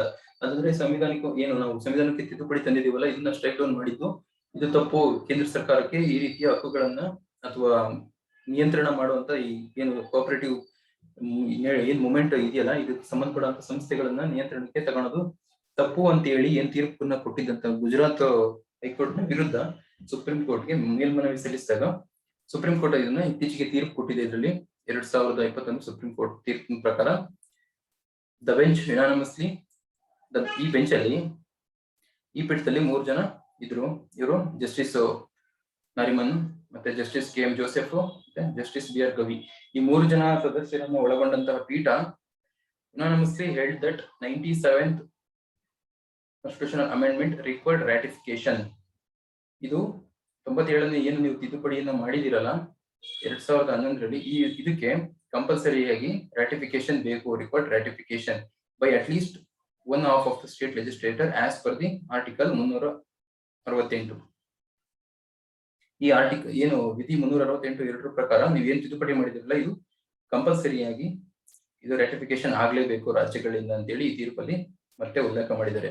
ಆದ್ರಿಂದ ಇದು ಏನು ಗುಜರಾತ್ ಕೊಟ್ಟಿದ್ದಂತ ಹೈಕೋರ್ಟ್ ಕೊಟ್ಟಿದ್ದಂತ ತೀರ್ಪನ್ನ ಇದು ಮತ್ತೆ ಅಪೀಲ್ ಮಾಡಿದೆ, ಎತ್ತಿ ಹಿಡಿದಿದೆ ಇದು. ಮತ್ತೆ ಈ 3 ಏನು ನ್ಯಾಯಮೂರ್ತಿಗಳನ್ನ ಒಳಗೊಂಡಂತ ಪೀಠದಲ್ಲಿ 2:1 ನಲ್ಲಿ ಇದು ಜಡ್ಜ್ಮೆಂಟ್ ಬಂದಿರುವಂತದ್ದು. ಜೋಸೆಫ್ ಅವರು ತನ್ನ ವಾದನ ಒಂದ್ ಕಡೆ ಹೇಳಿದ್ದಾರೆ, ಮತ್ತೆ ನಾರಿಮನ್ ಮತ್ತೆ BR ಗವಿ ಅವರು ಇಬ್ಬರದು ಮೆಜಾರಿಟಿ ಆಗಿ ಇರುವಂತ ಒಂದು ಜಡ್ಜ್ಮೆಂಟ್ ಕೊಟ್ಟಿದ್ದಾರೆ. ಇದರಲ್ಲಿ ಸ್ಪ್ಲಿಟ್ ಏನು ಅಂತಂದ್ರೆ, in the bench of the point whether part B will survive with the respect to the multi-state cooperative societies, while the majority comprising Justice Nariman Gavi upheld those provisions of the Part 9B which deal with the multi-state cooperative societies by applying doctrine of severability. ಕೇಂದ್ರ ಸರ್ಕಾರ ಏನು ತಿದ್ದುಪಡಿ ಮಾಡಿತ್ತಲ್ಲ ಅದರಲ್ಲಿ part 9B ನಲ್ಲಿ ಇದು multi state cooperatives ಬಗ್ಗೆನೂ ಮಾತಾಡುತ್ತೆ, ಹಾಗೆ state cooperative society ಬಗ್ಗೆನೂ ಮಾತಾಡುತ್ತೆ. State cooperatives purely comes under the state subjects. So ಹಾಗಾಗಿ ನೀವು ಮಾಡಿರುವಂತ ತಿದ್ದುಪಡಿಗಳನ್ನ ರಾಜ್ಯಗಳು ಒಪ್ಪಬೇಕು. ಏನು ನಾವು ಫೆಡರಲ್ ಸ್ಟ್ರಕ್ಚರ್ ಅಲ್ಲಿ ಒಕ್ಕೂಟ ವ್ಯವಸ್ಥೆಯಲ್ಲಿ ಒಕ್ಕೂಟಕ್ಕೆ ಸಂಬಂಧಪಟ್ಟಿರುವಂತ ವಿಷಯವನ್ನ ನೀವು ಸರ್ಕಾರ ತಿದ್ದುಪಡಿ ಮಾಡಕ್ಕೆ ಕೈ ಹಾಕಿದಾಗ ಆ ಮಾಡಿದಂತಹ ತಿದ್ದುಪಡಿಗಳನ್ನ ರಾಜ್ಯಗಳು ಏನು 1/2 ಅಂತ ಹೇಳ್ತಿದೀವಲ್ಲ, ಅರ್ಧಕ್ಕಿಂತ ಹೆಚ್ಚು ರಾಜ್ಯಗಳು ಇದನ್ನ ಅನುಮೋದಿಸಬೇಕಾಗುತ್ತೆ. ಅವು ಅನುಮೋದಿಸಿಲ್ಲ ಅಂತಂದ್ರೆ, ಯಾಕಂದ್ರೆ ಇದು ರಾಜ್ಯ ಪಟ್ಟಿಗೆ ಸಂಬಂಧಪಟ್ಟಿರೋದು, ಅವಕ್ಕೆ ಸಂಬಂಧಪಟ್ಟಿರೋ ವಿಷಯಗಳಲ್ಲಿ ಕೇಂದ್ರ ಸರ್ಕಾರ ಮೂಗು ತೂರಿಸೋದು ಏನ್ ಮೆಡ್ಲಿಂಗ್ ಮಾಡುತ್ತಲ್ಲ ಇದು ಮಾಡಬಾರ್ದು ಅಂತೇಳಿ ಈ ಪ್ರಕರಣದಿಂದ ನಮಗೆ ಗೊತ್ತಾಗಿದೆ. ಹಾಗಾಗಿ 368(2) ನಲ್ಲಿ ಇದು ವೈಲೇಷನ್ ಆಗಿದೆ ಅಂತ ಹೇಳಿ ತೆಗೆದಾಕಿದೆ. ಆದ್ರೆ ಅದೇ ತಿದ್ದುಪಡಿಯಲ್ಲಿ ಅಡಿಷನ್ ಆಗಿ ಮಲ್ಟಿ ಸ್ಟೇಟ್ ಕೋಆಪರೇಟಿವ್ ಸೊಸೈಟಿ ಬಗ್ಗೆನೂ ಕೇಂದ್ರ ಸರ್ಕಾರ ತಿದ್ದುಪಡಿ ತಂದಿತ್ತು, ಆದ್ರೆ ಇದನ್ನ ಉಳಿಸಿದೆ. ಸುಪ್ರೀಂ ಕೋರ್ಟ್ ಈ ಪ್ರಕರಣದಲ್ಲಿ ಸ್ಪ್ಲಿಟ್ ಅಂತ ಹೇಳಿ ಇದಕ್ಕೆ ಏನು ನೀವು ರಾಜ್ಯ ಸರ್ಕಾರಗಳಿಗೆ ಸಂಬಂಧಪಟ್ಟಿರುವಂತ ಏನು ಕೋಆಪರೇಟಿವ್ ಸೊಸೈಟಿ ಬಗ್ಗೆ ಇದೆಯಲ್ಲ ಅದು ತಪ್ಪಾಗಿದೆ, ಆದ್ರೆ ನೀವು ಮಲ್ಟಿ ಸ್ಟೇಟ್ ಹಲವು ರಾಜ್ಯಗಳಿಗೆ ಸಂಬಂಧಪಡುತ್ತೆ. ಯಾಕಂದ್ರೆ ಈಗ ಮಹಾರಾಷ್ಟ್ರ ಬ್ಯಾಂಕ್ ಅಲ್ಲಿ ಕರ್ನಾಟಕದ ರಾಘವೇಂದ್ರ ಕೋಆಪರೇಟಿವ್ ಬ್ಯಾಂಕು ಅದು ಲಾಸ್ ಆದಾಗ ಅಥವಾ ಇನ್ಯಾರಿಗೂ ದುರುದ್ದೇಶದಿಂದ ಆ ಬ್ಯಾಂಕು ನಷ್ಟ ಹೊಂದಿದಾಗ ಅಲ್ಲಿರುವಂತ ಠೇವಣಿದಾರರು ಏನಿರ್ತಾರೆ ಡೆಪಾಸಿಟರ್ಸ್, ಅವರಿಗೆ ಅದು ಅನ್ಯಾಯ ಆಗುತ್ತೆ. ಹಾಗಾಗಿ ರಾಜ್ಯ ಸರ್ಕಾರ ಅದ್ರ ಮೇಲೆ ಸಂಪೂರ್ಣ ನಿಯಂತ್ರಣ ತಗೊಂಡು ಆ ಬ್ಯಾಂಕಿಗೆ ಸಹಕಾರಿ ಬ್ಯಾಂಕ್ ಆಗಿರೋದ್ರಿಂದ ರಾಜ್ಯ ಸರ್ಕಾರ ಅದರಲ್ಲಿ ಇಂಟರ್ವೆನ್ಷನ್ ಮಾಡ್ಬೋದು. ಆದ್ರೆ ನೀವು ಮಲ್ಟಿ ಸ್ಟೇಟ್ ಕೋಆಪರೇಟಿವ್ಸ್ ಬ್ಯಾಂಕ್ ಇದ್ದಾಗ, ಈಗ ಮಹಾರಾಷ್ಟ್ರದಾದಾಗೆ ಅಲ್ಲಿ ಮಹಾರಾಷ್ಟ್ರ ಮತ್ತೆ ಅದು ಗುಜರಾತ್ ಗೌರ್ಮೆಂಟ್ ಕೋಆಪರೇಟಿವ್ಸ್ ಬ್ಯಾಂಕ್ ಇದೆಯಲ್ಲ, ಅದ್ರ ಒಂದು ಆರ್ಗನೈಸೇಷನ್ ಅಲ್ಲಿ ನಡೀತಿದ್ದಂತಹ ಬ್ಯಾಂಕ್ ಅದು. ಅಲ್ಲಿ ಗುಜರಾತ್ ಸರ್ಕಾರ ಸಂಪೂರ್ಣವಾಗಿ ಬ್ಯಾಂಕ್ ನ ತನ್ನ ನಿಯಂತ್ರಣಕ್ಕೆ ತಗೊಳಕ್ಕಾಗಲ್ಲ, ಮಹಾರಾಷ್ಟ್ರ ಸರ್ಕಾರ ಸಂಪೂರ್ಣವಾಗಿ ತಗೊಳಕ್ಕಾಗಲ್ಲ. ಎರಡು ಬೇರೆ ಬೇರೆ ರಾಜ್ಯಗಳ ಕಿತ್ತಾಟ ಶುರುವಾಗುತ್ತದೆ. ಹಾಗಾಗಿ central government multi state cooperative society ಈ ರೀತಿಯ ಪ್ರಕರಣಗಳು ಬಂದಾಗ RBI ಗೆ ಪವರ್ ನ ಕೊಟ್ಟಿದೆ. ಈ ತಿದ್ದುಪಡಿಯಲ್ಲಿ ಈ ಭಾಗನ ಉಳಿಸಿದ್ದಾರೆ. ಈ ಭಾಗನ ಉಳಿಸಿ ಮಿಕ್ಕಿರೋ ಮೇಲ್ಗಡೆ ಅವರು ಮುಂಚೆ ಬರೀ ರಾಜ್ಯಗಳ ಮೇಲೆ ಏನ್ ಮಾತಾಡಿದ್ರಲ್ಲ, ಕೇಂದ್ರ ಸರ್ಕಾರ ತಿದ್ದುಪಡಿ ತಂದಿತ್ತಲ್ಲ, ಅದನ್ನ ಸಿಂಧುಗೊಳಿಸಿದ್ದಾರೆ. ಹಾಗಾಗಿ ಈ ಅರ್ಧ ಮಲ್ಟಿ ಕೋಆಪರೇಟಿವ್ ನ ಮಾತ್ರ ಉಳಿಸಿದ್ದಾರೆ. ಅದನ್ನ ಅಪ್ಲೈಯಿಂಗ್ ದ ಡಾಕ್ಟ್ರಿನ್ ಆಫ್ ಸಿವಿಯರಬಿಲಿಟಿ ಅನ್ನೋ ಒಂದು ಕಾನ್ಸೆಪ್ಟ್ ಅಲ್ಲಿ ಹೇಳಿದ್ದಾರೆ. ನಾವು ನಮ್ಮ ಕಾನ್ಸ್ಟಿಟ್ಯೂಷನ್ ನೋಡುವಾಗ ಹಲವಾರು ರೀತಿಯ ಡಾಕ್ಟ್ರಿನ್ಸ್ ಗಳಿದಾವೆ, ಸಿದ್ಧಾಂತಗಳಿದಾವೆ. ಅದರಲ್ಲಿ ಈ ಸಿವಿಯರಬಿಲಿಟಿ ಅನ್ನೋದು ಕೂಡ ಒಂದು. ಇದು ಏನು ಅಂತಂದ್ರೆ, ನೀವು ಯಾವುದೇ ರೀತಿಯ ತಿದ್ದುಪಡಿಗಳು, ಹೊಸ ಕಾನೂನುಗಳು ಏನೇ ಮಾಡಿದಾಗ್ಲೂ ಇದರಲ್ಲಿ ಒಂದು 10 ಅಂಶಗಳಿರುತ್ತೆ ಅನ್ಕೊಳ್ಳಿ. ಈ 10 ಅಂಶಗಳಲ್ಲಿ 2 ಮಾತ್ರ ತುಂಬಾ ಫಂಡಮೆಂಟಲ್ ರೈಟ್ಸ್ ನ ಉಲ್ಲಂಘನೆ ಮಾಡುತ್ತೆ. ಇನ್ನ ಮಿಕ್ಕಿದ ಅಷ್ಟು ಇನ್ನು 8 ಅಂಶಗಳು ಅದಕ್ಕೆ ಪೂರಕವಾಗಿರ್ಬೋದು. ಹಾಗಾಗಿ ಈ ಅಷ್ಟು ಏನು 10 ಪಾಯಿಂಟ್ಗಳು ಕೋರ್ಟ್ ನಲ್ಲಿ ಪ್ರಶ್ನೆಗೆ ಒಳಪಟ್ಟಾಗ 10 ಪಾಯಿಂಟ್ ಗಳನ್ನ ನ್ಯಾಯಮೂರ್ತಿಗಳು ಪರಿಶೀಲಿಸಿ 2 ಮಾತ್ರ ಇದರಲ್ಲಿ ತಪ್ಪಿದೆ, ಇನ್ನು ಉಳಿದಿರತಕ್ಕಂಥ 8 ಸರಿ ಇದೆ ಅಂತ ಹೇಳಿದಾಗ ಇದನ್ನ ಅರ್ಧ ಮಾತ್ರ ಡಿಲೀಟ್ ಮಾಡ್ತಾರೆ, ಇದು ಅಸಿಂಧುಗೊಳಿಸ್ತಾರೆ. ಹಾಗಾಗಿ ಇದನ್ನ ಸಿವಿಯರಬಿಲಿಟಿ, ಇದರಲ್ಲಿ ಇದು ಸಿವಿಯರ್ ಆಗಿದೆ, ಈ ಭಾಗ ಸಿವಿಯರ್, ಇದು ತೀವ್ರತೆಯನ್ನು ಹೊಂದಿದೆ. ಹಾಗಾಗಿ ನಾವು ಇದನ್ನ ತೆಗೆದು ಈ ಉಳಿದಿರುವಂತ 8 ಅಂಶ ಏನಿದೆಯಲ್ಲ ಇದನ್ನ ನಾವು ಉಳಿಸ್ಕೊಳ್ಳೋಣ ಅನ್ನೋದನ್ನೇ ಡಾಕ್ಟ್ರಿನ್ ಆಫ್ ಸಿವಿಯರಬಿಲಿಟಿ ಅನ್ನೋ ಕಾನ್ಸೆಪ್ಟ್ ಇದೆ. ಈ ರೀತಿ ಕಾನ್ಸೆಪ್ಟ್ ಅಲ್ಲಿ ನಾರಿಮನ್ ಮತ್ತೆ BR ಗವಿ ಅವರು ಇದರಲ್ಲಿ ಮಲ್ಟಿ ಸ್ಟೇಟ್ ಕೋಆಪರೇಟಿವ್ ಸೊಸೈಟಿನ ಉಳಿಸಿ ಬರೀ ಸ್ಟೇಟ್ ಕೋಆಪರೇಟಿವ್ಸ್ ಆಕ್ಟ್ ಅನ್ನ ಇದು ನಲಿಫೈಡ್ ಮಾಡಿದ್ದಾರೆ. ಹಾಗೆ KM ಜೋಸೆಫ್ ಅವರು ಏನ್ ಹೇಳಿದ್ದಾರೆ, dissented on this account justice Joseph had held that doctrine of severability was not applicable and struck down the entire amendment ಅಂತ. ಇದು ಜೋಸೆಫ್ ಅವರು ಹೇಳಿರೋ ಮಾತು. ಇದು ನೋಡಿ, ಇದಲ್ಲ ಜಡ್ಜ್ಮೆಂಟ್ ಬಂದಿರೋದು, ಇದು ಜಡ್ಜ್ಮೆಂಟ್. ಇದು ಮೆಜಾರಿಟಿ ಇಲ್ಲದೆ ಇರೋ ಕಾರಣಕ್ಕಾಗಿ ಈ ತೀರ್ಪನ್ನ ಎತ್ತಿ ಹಿಡಿದಿಲ್ಲ, ಇದು ನಲಿಫೈಡ್ ಆಗಿದೆ. ನೋಡಿ ಅವ್ರು ಏನ್ ಹೇಳಿದ್ದಾರೆ, dissent on this account justice Joseph held that doctrine of severability, ಏನ್ ಈ ಸಿವಿಯರಬಿಲಿಟಿ ಅನ್ನ ನಾವು ಇವಾಗ ನೋಡಿದ್ವಲ್ಲ, ಇದು ಇಲ್ಲಿ ಅಪ್ಲೈ ಆಗಲ್ಲ. ಯಾಕೆ ಅಂತಂದ್ರೆ ಕೋಆಪರೇಟಿವ್ ಅನ್ನೋದೇ ಸಬ್ಜೆಕ್ಟ್ ಎಂಟೈರ್ ಆಗೋದು ಪ್ಯೂರ್ಲಿ ಸ್ಟೇಟ್ ಸಬ್ಜೆಕ್ಟ್. ಅದನ್ನ ಕೇಂದ್ರ ಸರ್ಕಾರ ಯಾವ ರೀತಿಯಲ್ಲಿ ತನ್ನ ಅತಿಕ್ರಮ ಪ್ರವೇಶ ಮಾಡ್ತಿದ್ವು, ಇದು it can't encroach it's state powers ಅನ್ನೋದನ್ನ ಜಸ್ಟಿಸ್ ಜೋಸೆಫ್ ಅವರು ಹೇಳೋದ್ರ ಮೂಲಕ ಇದು ಡಾಕ್ಟ್ರಿನ್ ಆಫ್ ಸಿವಿಯರಬಿಲಿಟಿ ಅಪ್ಲೈ ಆಗಲ್ಲ. ಅದರಿಂದ ಏನು ಅಮೆಂಡ್ಮೆಂಟ್ ಏನ್ ಮಾಡಿದಾರಲ್ಲ 97th, ಇದು ಸಂಪೂರ್ಣವಾಗಿ ಇದನ್ನ ಅಸಿಂಧುಗೊಳಿಸಬೇಕು ಅಂತ ಹೇಳಿ ಇವರು ತೀರ್ಪು ಕೊಟ್ಟರು. ಆದ್ರೆ ಮೆಜಾರಿಟಿ ತೀರ್ಪು ಈ ಕಡೆ ಇರೋದ್ರಿಂದ 2:1 ಇರೋದ್ರಿಂದ ಡಾಕ್ಟ್ರಿನ್ ಆಫ್ ಸಿವಿಯರಬಿಲಿಟಿ ಅಪ್ಲೈ ಆಗಿ ಮಲ್ಟಿ ಸ್ಟೇಟ್ ಕೋಆಪರೇಟಿವ್ ಈ ಸೊಸೈಟಿ ಇದು ಮಾತ್ರ ಉಳಿದು ಏನು ಸ್ಟೇಟ್ ಕೋಆಪರೇಟಿವ್ ಸೊಸೈಟಿ ಆಕ್ಟ್ ಇದೆಯಲ್ಲ ಅದನ್ನ ನಲಿಫೈ ಮಾಡಿದ್ದಾರೆ. ಹಾಗಾಗಿ ಈ ಪ್ರಕರಣ ಈಗ ಕೇಂದ್ರ ಸರ್ಕಾರ ಹೊಸದಾಗಿ ಏನು ರಚನೆ ಮಾಡಿರುವಂತ ಒಂದು ಇಲಾಖೆ ಇದೆಯಲ್ಲ, ಈ ಇಲಾಖೆ ರಚನೆ ಆದಾಗಲೇ ಭಾರತ ರಾಜ್ಯದಲ್ಲಿ ಹಲವಾರು ಏನು ಬಿಜೆಪಿ ಏತರ ಅಂದ್ರೆ ನಾನ್ ಬಿಜೆಪಿ ರೂಲ್ ಸ್ಟೇಟ್ಸ್ ಏನಿದೆ ಅಲ್ಲೆಲ್ಲ ಅವೆಲ್ಲವೂ ಕೂಡ ವಿರೋಧ ವ್ಯಕ್ತಪಡಿಸಿದ್ವು. ಕಾರಣ, ನೀವು ರಾಜ್ಯಗಳ ಪಟ್ಟಿಯಲ್ಲಿರುವಂತಹ ವಿಷಯಗಳ ಮೇಲೆ ನೀವು ಹೊಸ ಕಾನೂನುಗಳನ್ನ ಮಾಡಿ ಇದನ್ನ ಎನ್ಕರೇಜ್ ಮಾಡಕ್ಕೆ ಟ್ರೈ ಮಾಡ್ತಿದ್ದೀರಾ. ರಾಜ್ಯಗಳ ಪಟ್ಟಿಯಲ್ಲಿ ಇರೋ ವಿಷಯಗಳ ಮೇಲೆ ನಿಯಂತ್ರಣವನ್ನು ಸಾಧಿಸಕ್ಕೋಸ್ಕರ ಈ ರೀತಿ ಕಾನೂನುಗಳನ್ನ ಜಾರಿಗೆ ತರ್ತಾ ಇದ್ದೀರಾ ಅಂತ ಹೇಳಿ ತಮಿಳುನಾಡು ಸ್ಟ್ರಾಂಗ್ ಆಗಿ ಅಪೋಸ್ ಮಾಡ್ತು. ಕೇರಳ ಅಲ್ಲಿರುವಂತಹ ಸದಸ್ಯರು, ಪಾರ್ಲಿಮೆಂಟ್ ಸದಸ್ಯರು ಸ್ಟ್ರಾಂಗ್ ಆಗಿ ಅಪೋಸ್ ಮಾಡಿದ್ರು. ಮತ್ತೆ ಮಹಾರಾಷ್ಟ್ರದಿಂದ ಶಿವಸೇನೆ ಈ ತರ ಯಾರು ಸ್ಪೋಕ್ಸ್ ಪರ್ಸನ್ ಸಂಜಯ್ ರಾವತ್ ಈ ತರದವರು, ಮತ್ತೆ ಶರದ್ ಪವಾರ್ ಅವರು ಈ ತರದವರು ಎಲ್ಲರೂ ಕೂಡ ಅಪೋಸ್ ಮಾಡಿದ್ರು. ಅವರು ಈಗ ಏನು ವಿರೋಧ ಪಕ್ಷಗಳು ಇದ್ರ ಏನ್ ಹೇಳ್ತಾ ಇದ್ದಾರೆ, ಏನ್ ವಾದ ಅಂತಂದ್ರೆ, ಮಹಾರಾಷ್ಟ್ರ, ತಮಿಳುನಾಡು, ನಾವು ಮ್ಯಾಪ್ ಅಲ್ಲಿ ನೋಡಿರೋ ತರ ಮಹಾರಾಷ್ಟ್ರ, ತಮಿಳುನಾಡು, ಗುಜರಾತ್ ಮತ್ತೆ ಕೇರಳ, ಕರ್ನಾಟಕ ಈ ರಾಜ್ಯಗಳಲ್ಲೆಲ್ಲ ಇದು ಕೋಆಪರೇಷನ್ ಅನ್ನೋದು ಕೋಆಪರೇಟಿವ್ ಸೊಸೈಟಿಗಳು ಹಳ್ಳಿಗಳಲ್ಲೂ ಹಬ್ಬಿದೆ. ಹಾಗಾಗಿ ಇಲ್ಲಿ ದೊಡ್ಡ ಮೊತ್ತದ ಇಲ್ಲಿ ಹಣ ಇದೆ, ಇದು ಶೇರ್ಸ್ ಇದಾವೆ, ಅದನ್ನ ನೀವು ನಿಯಂತ್ರಣಕ್ಕೆ ತಗೊಳಕ್ಕೆ ಪ್ರಯತ್ನ ಮಾಡ್ತಿದ್ದೀರಾ. ಮತ್ತೆ ಯಾವುದೇ ರೀತಿಯ ಈಗ ಮಹಾರಾಷ್ಟ್ರ ಮತ್ತೆ ಗುಜರಾತ್ಗಳಲ್ಲಿ ಈಗ ಹಾಲಿನ ಒಕ್ಕೂಟ ಆಗಿರ್ಬೋದು, ಅದರ ರೈತ ಒಕ್ಕೂಟಗಳಾಗಿರ್ಬೋದು, ಇಲ್ಲಿ ಯಾರು ಅಧಿಕಾರ ಚಲಾಯಿಸ್ತಾರೆ ಅಥವಾ ಇಲ್ಲಿ ಯಾರಿಗೆ ಅಧಿಕಾರ ಇರುತ್ತೆ ಅವರು ಮುಂದೆ ತಮ್ಮ ರಾಜಕೀಯವಾಗಿ ಅಭಿವೃದ್ಧಿ ಆಗ್ತಾರೆ, ಮತ್ತೆ ರಾಜಕೀಯದಲ್ಲಿ ಪ್ರಭುತ್ವ ಸ್ಥಾನವನ್ನು ಪಡಿತಾರೆ, ಪ್ರಮುಖ ಹುದ್ದೆಗಳನ್ನ ಪಡಿತಾರೆ. ಹಾಗಾಗಿ ಇದೊಂಥರ ಇದು ಈ ಸರ್ಕಾರಿ ಅಥವಾ ಸಹಕಾರಿ ಸಂಸ್ಥೆಗಳು ಏನಿದಾವೆ ಇಲ್ಲಿ ಅಧಿಕಾರ ನೀಡಿಯೋದು ಅತ್ಯಂತ ಪ್ರಮುಖವಾಗಿದೆ. ಆದ್ದರಿಂದ ಕೇಂದ್ರ ಸರ್ಕಾರ ಇಲ್ಲಿ ಅಧಿಕಾರವನ್ನು ತನ್ನ ಅಧಿಕಾರ ದುರುಪಯೋಗ ಮಾಡಿಕೊಂಡು ಇಲ್ಲಿ ಅಧಿಕಾರ ಚಲಾಯಿಸಕ್ಕೆ ಪ್ರಯತ್ನ ಮಾಡ್ತಿದೆ ಅಂತ ಹೇಳಿ ಹಲವಾರು ರಾಜ್ಯಗಳಿಂದ ವಿರೋಧ ವ್ಯಕ್ತವಾಗಿದೆ. ಹಾಗೆ ಇಂಪಾರ್ಟೆನ್ಸ್, ನಾವು ಏನು ಕೋಆಪರೇಟಿವ್ ಸೆಕ್ಟರ್ಸ್ ಇದೆಯಲ್ಲ ಅದರ ಮಹತ್ವವನ್ನು ನಾವು ನೋಡೋದಾದ್ರೆ, ಇದು ಕಮರ್ಷಿಯಲ್ ಬ್ಯಾಂಕ್ಗಳಿಂದ ಇದು ವಿಭಿನ್ನ. ಕಮರ್ಷಿಯಲ್ ಬ್ಯಾಂಕ್ಗಳು ಕೇವಲ ಅಭಿವೃದ್ಧಿ, ಪ್ರಾಫಿಟ್ ಇನ ಸಂಬಂಧವಾಗಿ ಅವು ನೋಡ್ತವೆ. ಅವಕ್ಕೆ ಅಭಿವೃದ್ಧಿ ಅನ್ನೋದು ನಗಣ್ಯ, ನೆಗ್ಲೆಕ್ಟೆಡ್ ದಿಸ್ ಡೆವಲಪ್ಮೆಂಟ್. ಬಟ್ ಇಲ್ಲಿ ಏನು ಈ ಕೋಆಪರೇಟಿವ್ ಸೆಕ್ಟರ್ಸ್ ಇದೆಯಲ್ಲ, ಇಲ್ಲಿ ಅವು ಮುಖ್ಯವಾಗಿ ತಮ್ಮಲ್ಲಿ ಮ್ಯೂಚುವಲ್ ಅಂಡರ್ಸ್ಟ್ಯಾಂಡಿಂಗ್ ಅಲ್ಲಿ ಇರಬೇಕು, ರೀಜನಲ್ ಡೆವಲಪ್ಮೆಂಟ್ ಆಗೋದ್ರ ಮೇಲೆ ಇವು ಫೋಕಸ್ ಮಾಡ್ತೇವೆ. ಅದರಿಂದ helping the poor, illiterate and unskilled peoples. ಹಾಗಾಗಿ ಹಳ್ಳಿ ಜನಗಳಿಗೆ ಈ ಸಂಸ್ಥೆಗಳು ಅತಿ ಹತ್ತಿರವಾಗಿರ್ತವೆ. ಹಾಗಾಗಿ ಇವು ಬಡವರಿಗೆ ಅಥವಾ ಏನು ಅನಕ್ಷರಸ್ಥರಿರ್ತಾರೆ ಅಥವಾ ಏನು ಅನ್ಸ್ಕಿಲ್ಡ್ ಪೀಪಲ್ಸ್ ಇರ್ತಾರೆ, ಇವರಿಗೆಲ್ಲ ಸಹಾಯ ಮಾಡೋದ್ರಲ್ಲಿ ಇದು ಮುಂದೆ ಇದೆ. ಮತ್ತೆ penetrating into the remote places. ನೀವು ಯಾವುದೇ ಗ್ರಾಮಗಳಲ್ಲಿ ಅಥವಾ ದೊಡ್ಡ ಒಂದು 2-3 ಗ್ರಾಮಗಳ ನಡುವೆಯಲ್ಲಿ ನೀವು ಈ ಕೋಆಪರೇಟಿವ್ ಬ್ಯಾಂಕ್ ಗಳನ್ನ ಅಥವಾ ಕೋಆಪರೇಟಿವ್ ಸೊಸೈಟಿಗಳನ್ನ ನೀವು ಖಂಡಿತವಾಗ್ಲೂ ಗುರುತಿಸಬಹುದು. ಆದ್ರೆ ಅಲ್ಲೆಲ್ಲ ಕಮರ್ಷಿಯಲ್ ಬ್ಯಾಂಕ್ ಇರದೇ ಇದ್ರು ಇದು ಈ ಸಹಕಾರಿ ಸಂಘಗಳು ಅಥವಾ ಈ ಕೋಆಪರೇಟಿವ್ ಬ್ಯಾಂಕ್ಗಳು ಮಾತ್ರ ಇದ್ದೇ ಇರುತ್ತೆ. ಮತ್ತೆ strategic inputs for the agriculture sector consumption requirements at the concessional rates. ಇದು ರೈತರಿಗೆ ಅತ್ಯಂತ ಕಡಿಮೆ ದರದಲ್ಲಿ ಬಡ್ಡಿ ಸಾಲವನ್ನು ಕೊಡುವಂತ ಸಂಸ್ಥೆ ಆಗಿರ್ತವೆ.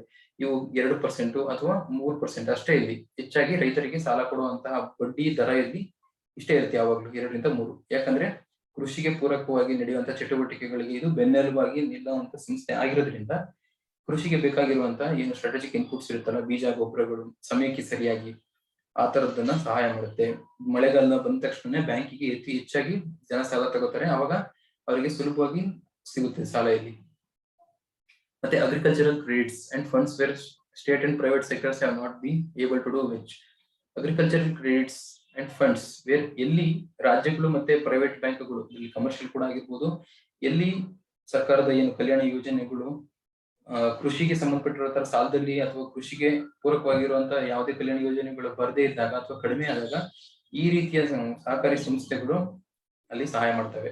ಮತ್ತೆ cooperative societies are helping in building up infrastructure like cold storage ಆಗಿರ್ಬೋದು, ಮತ್ತೆ rural roads, providing facilities like irrigation, electricity ಮತ್ತೆ ಟ್ರಾನ್ಸ್ಪೋರ್ಟ್.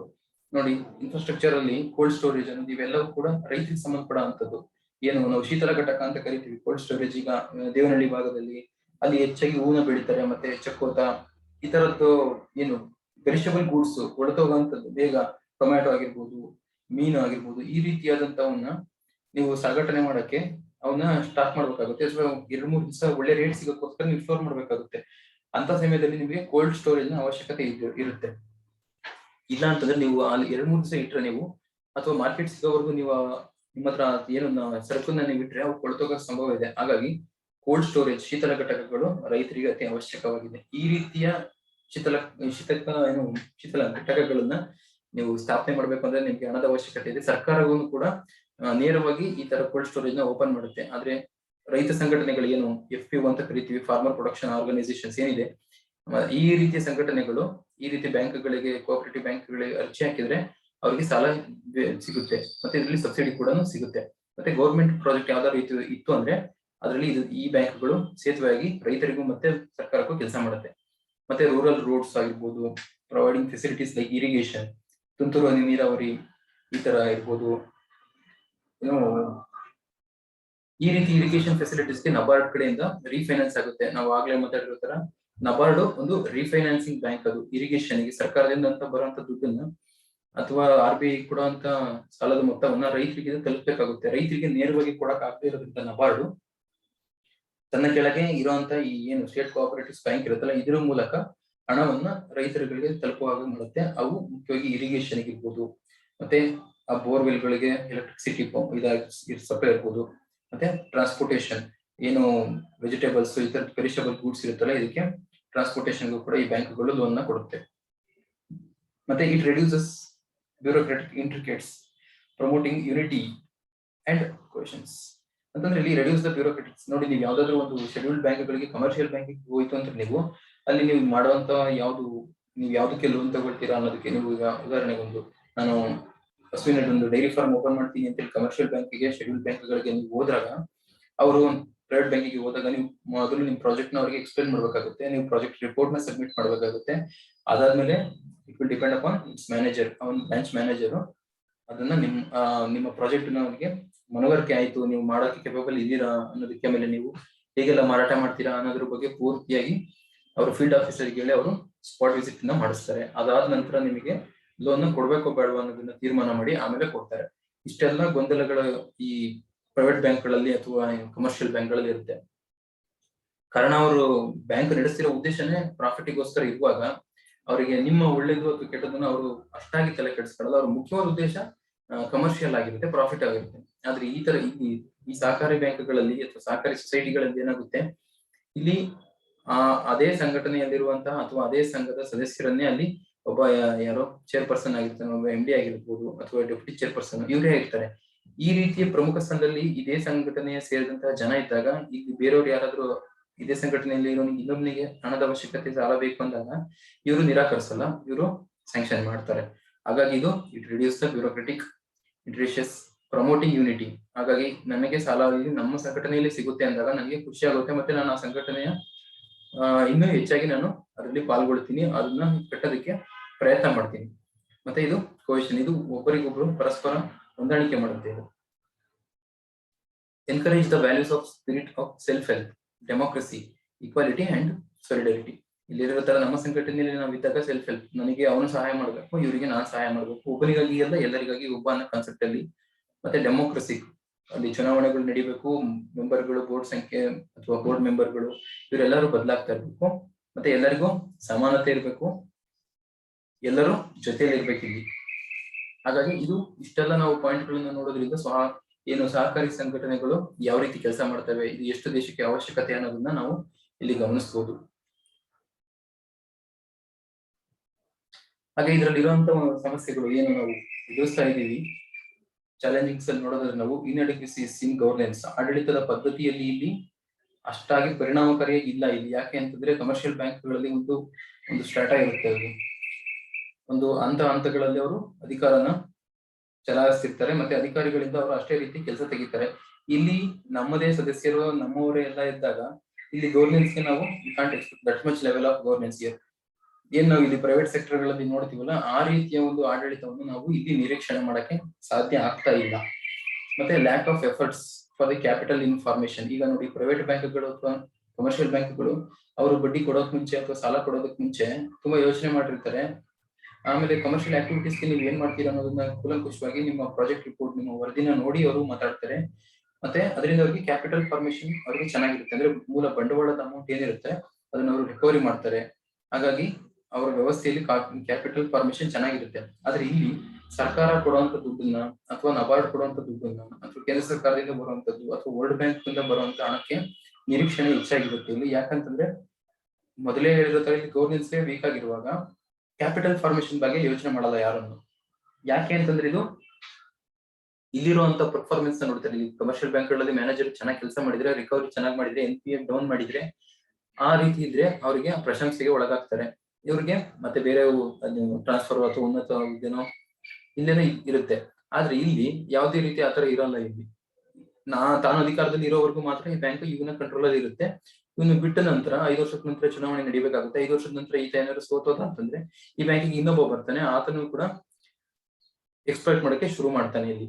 ಹಾಗಾಗಿ ಈ ರೀತಿಯ ಸಮಸ್ಯೆಗಳು ಇರೋದ್ರಿಂದ ಇದು ಕ್ಯಾಪಿಟಲ್ ಫಾರ್ಮೇಶನ್ ಆಗಕ್ಕೆ ಹೆಚ್ಚಾಗಿ ಅವಕಾಶ ಸಿಗ್ತಾ ಇಲ್ಲ.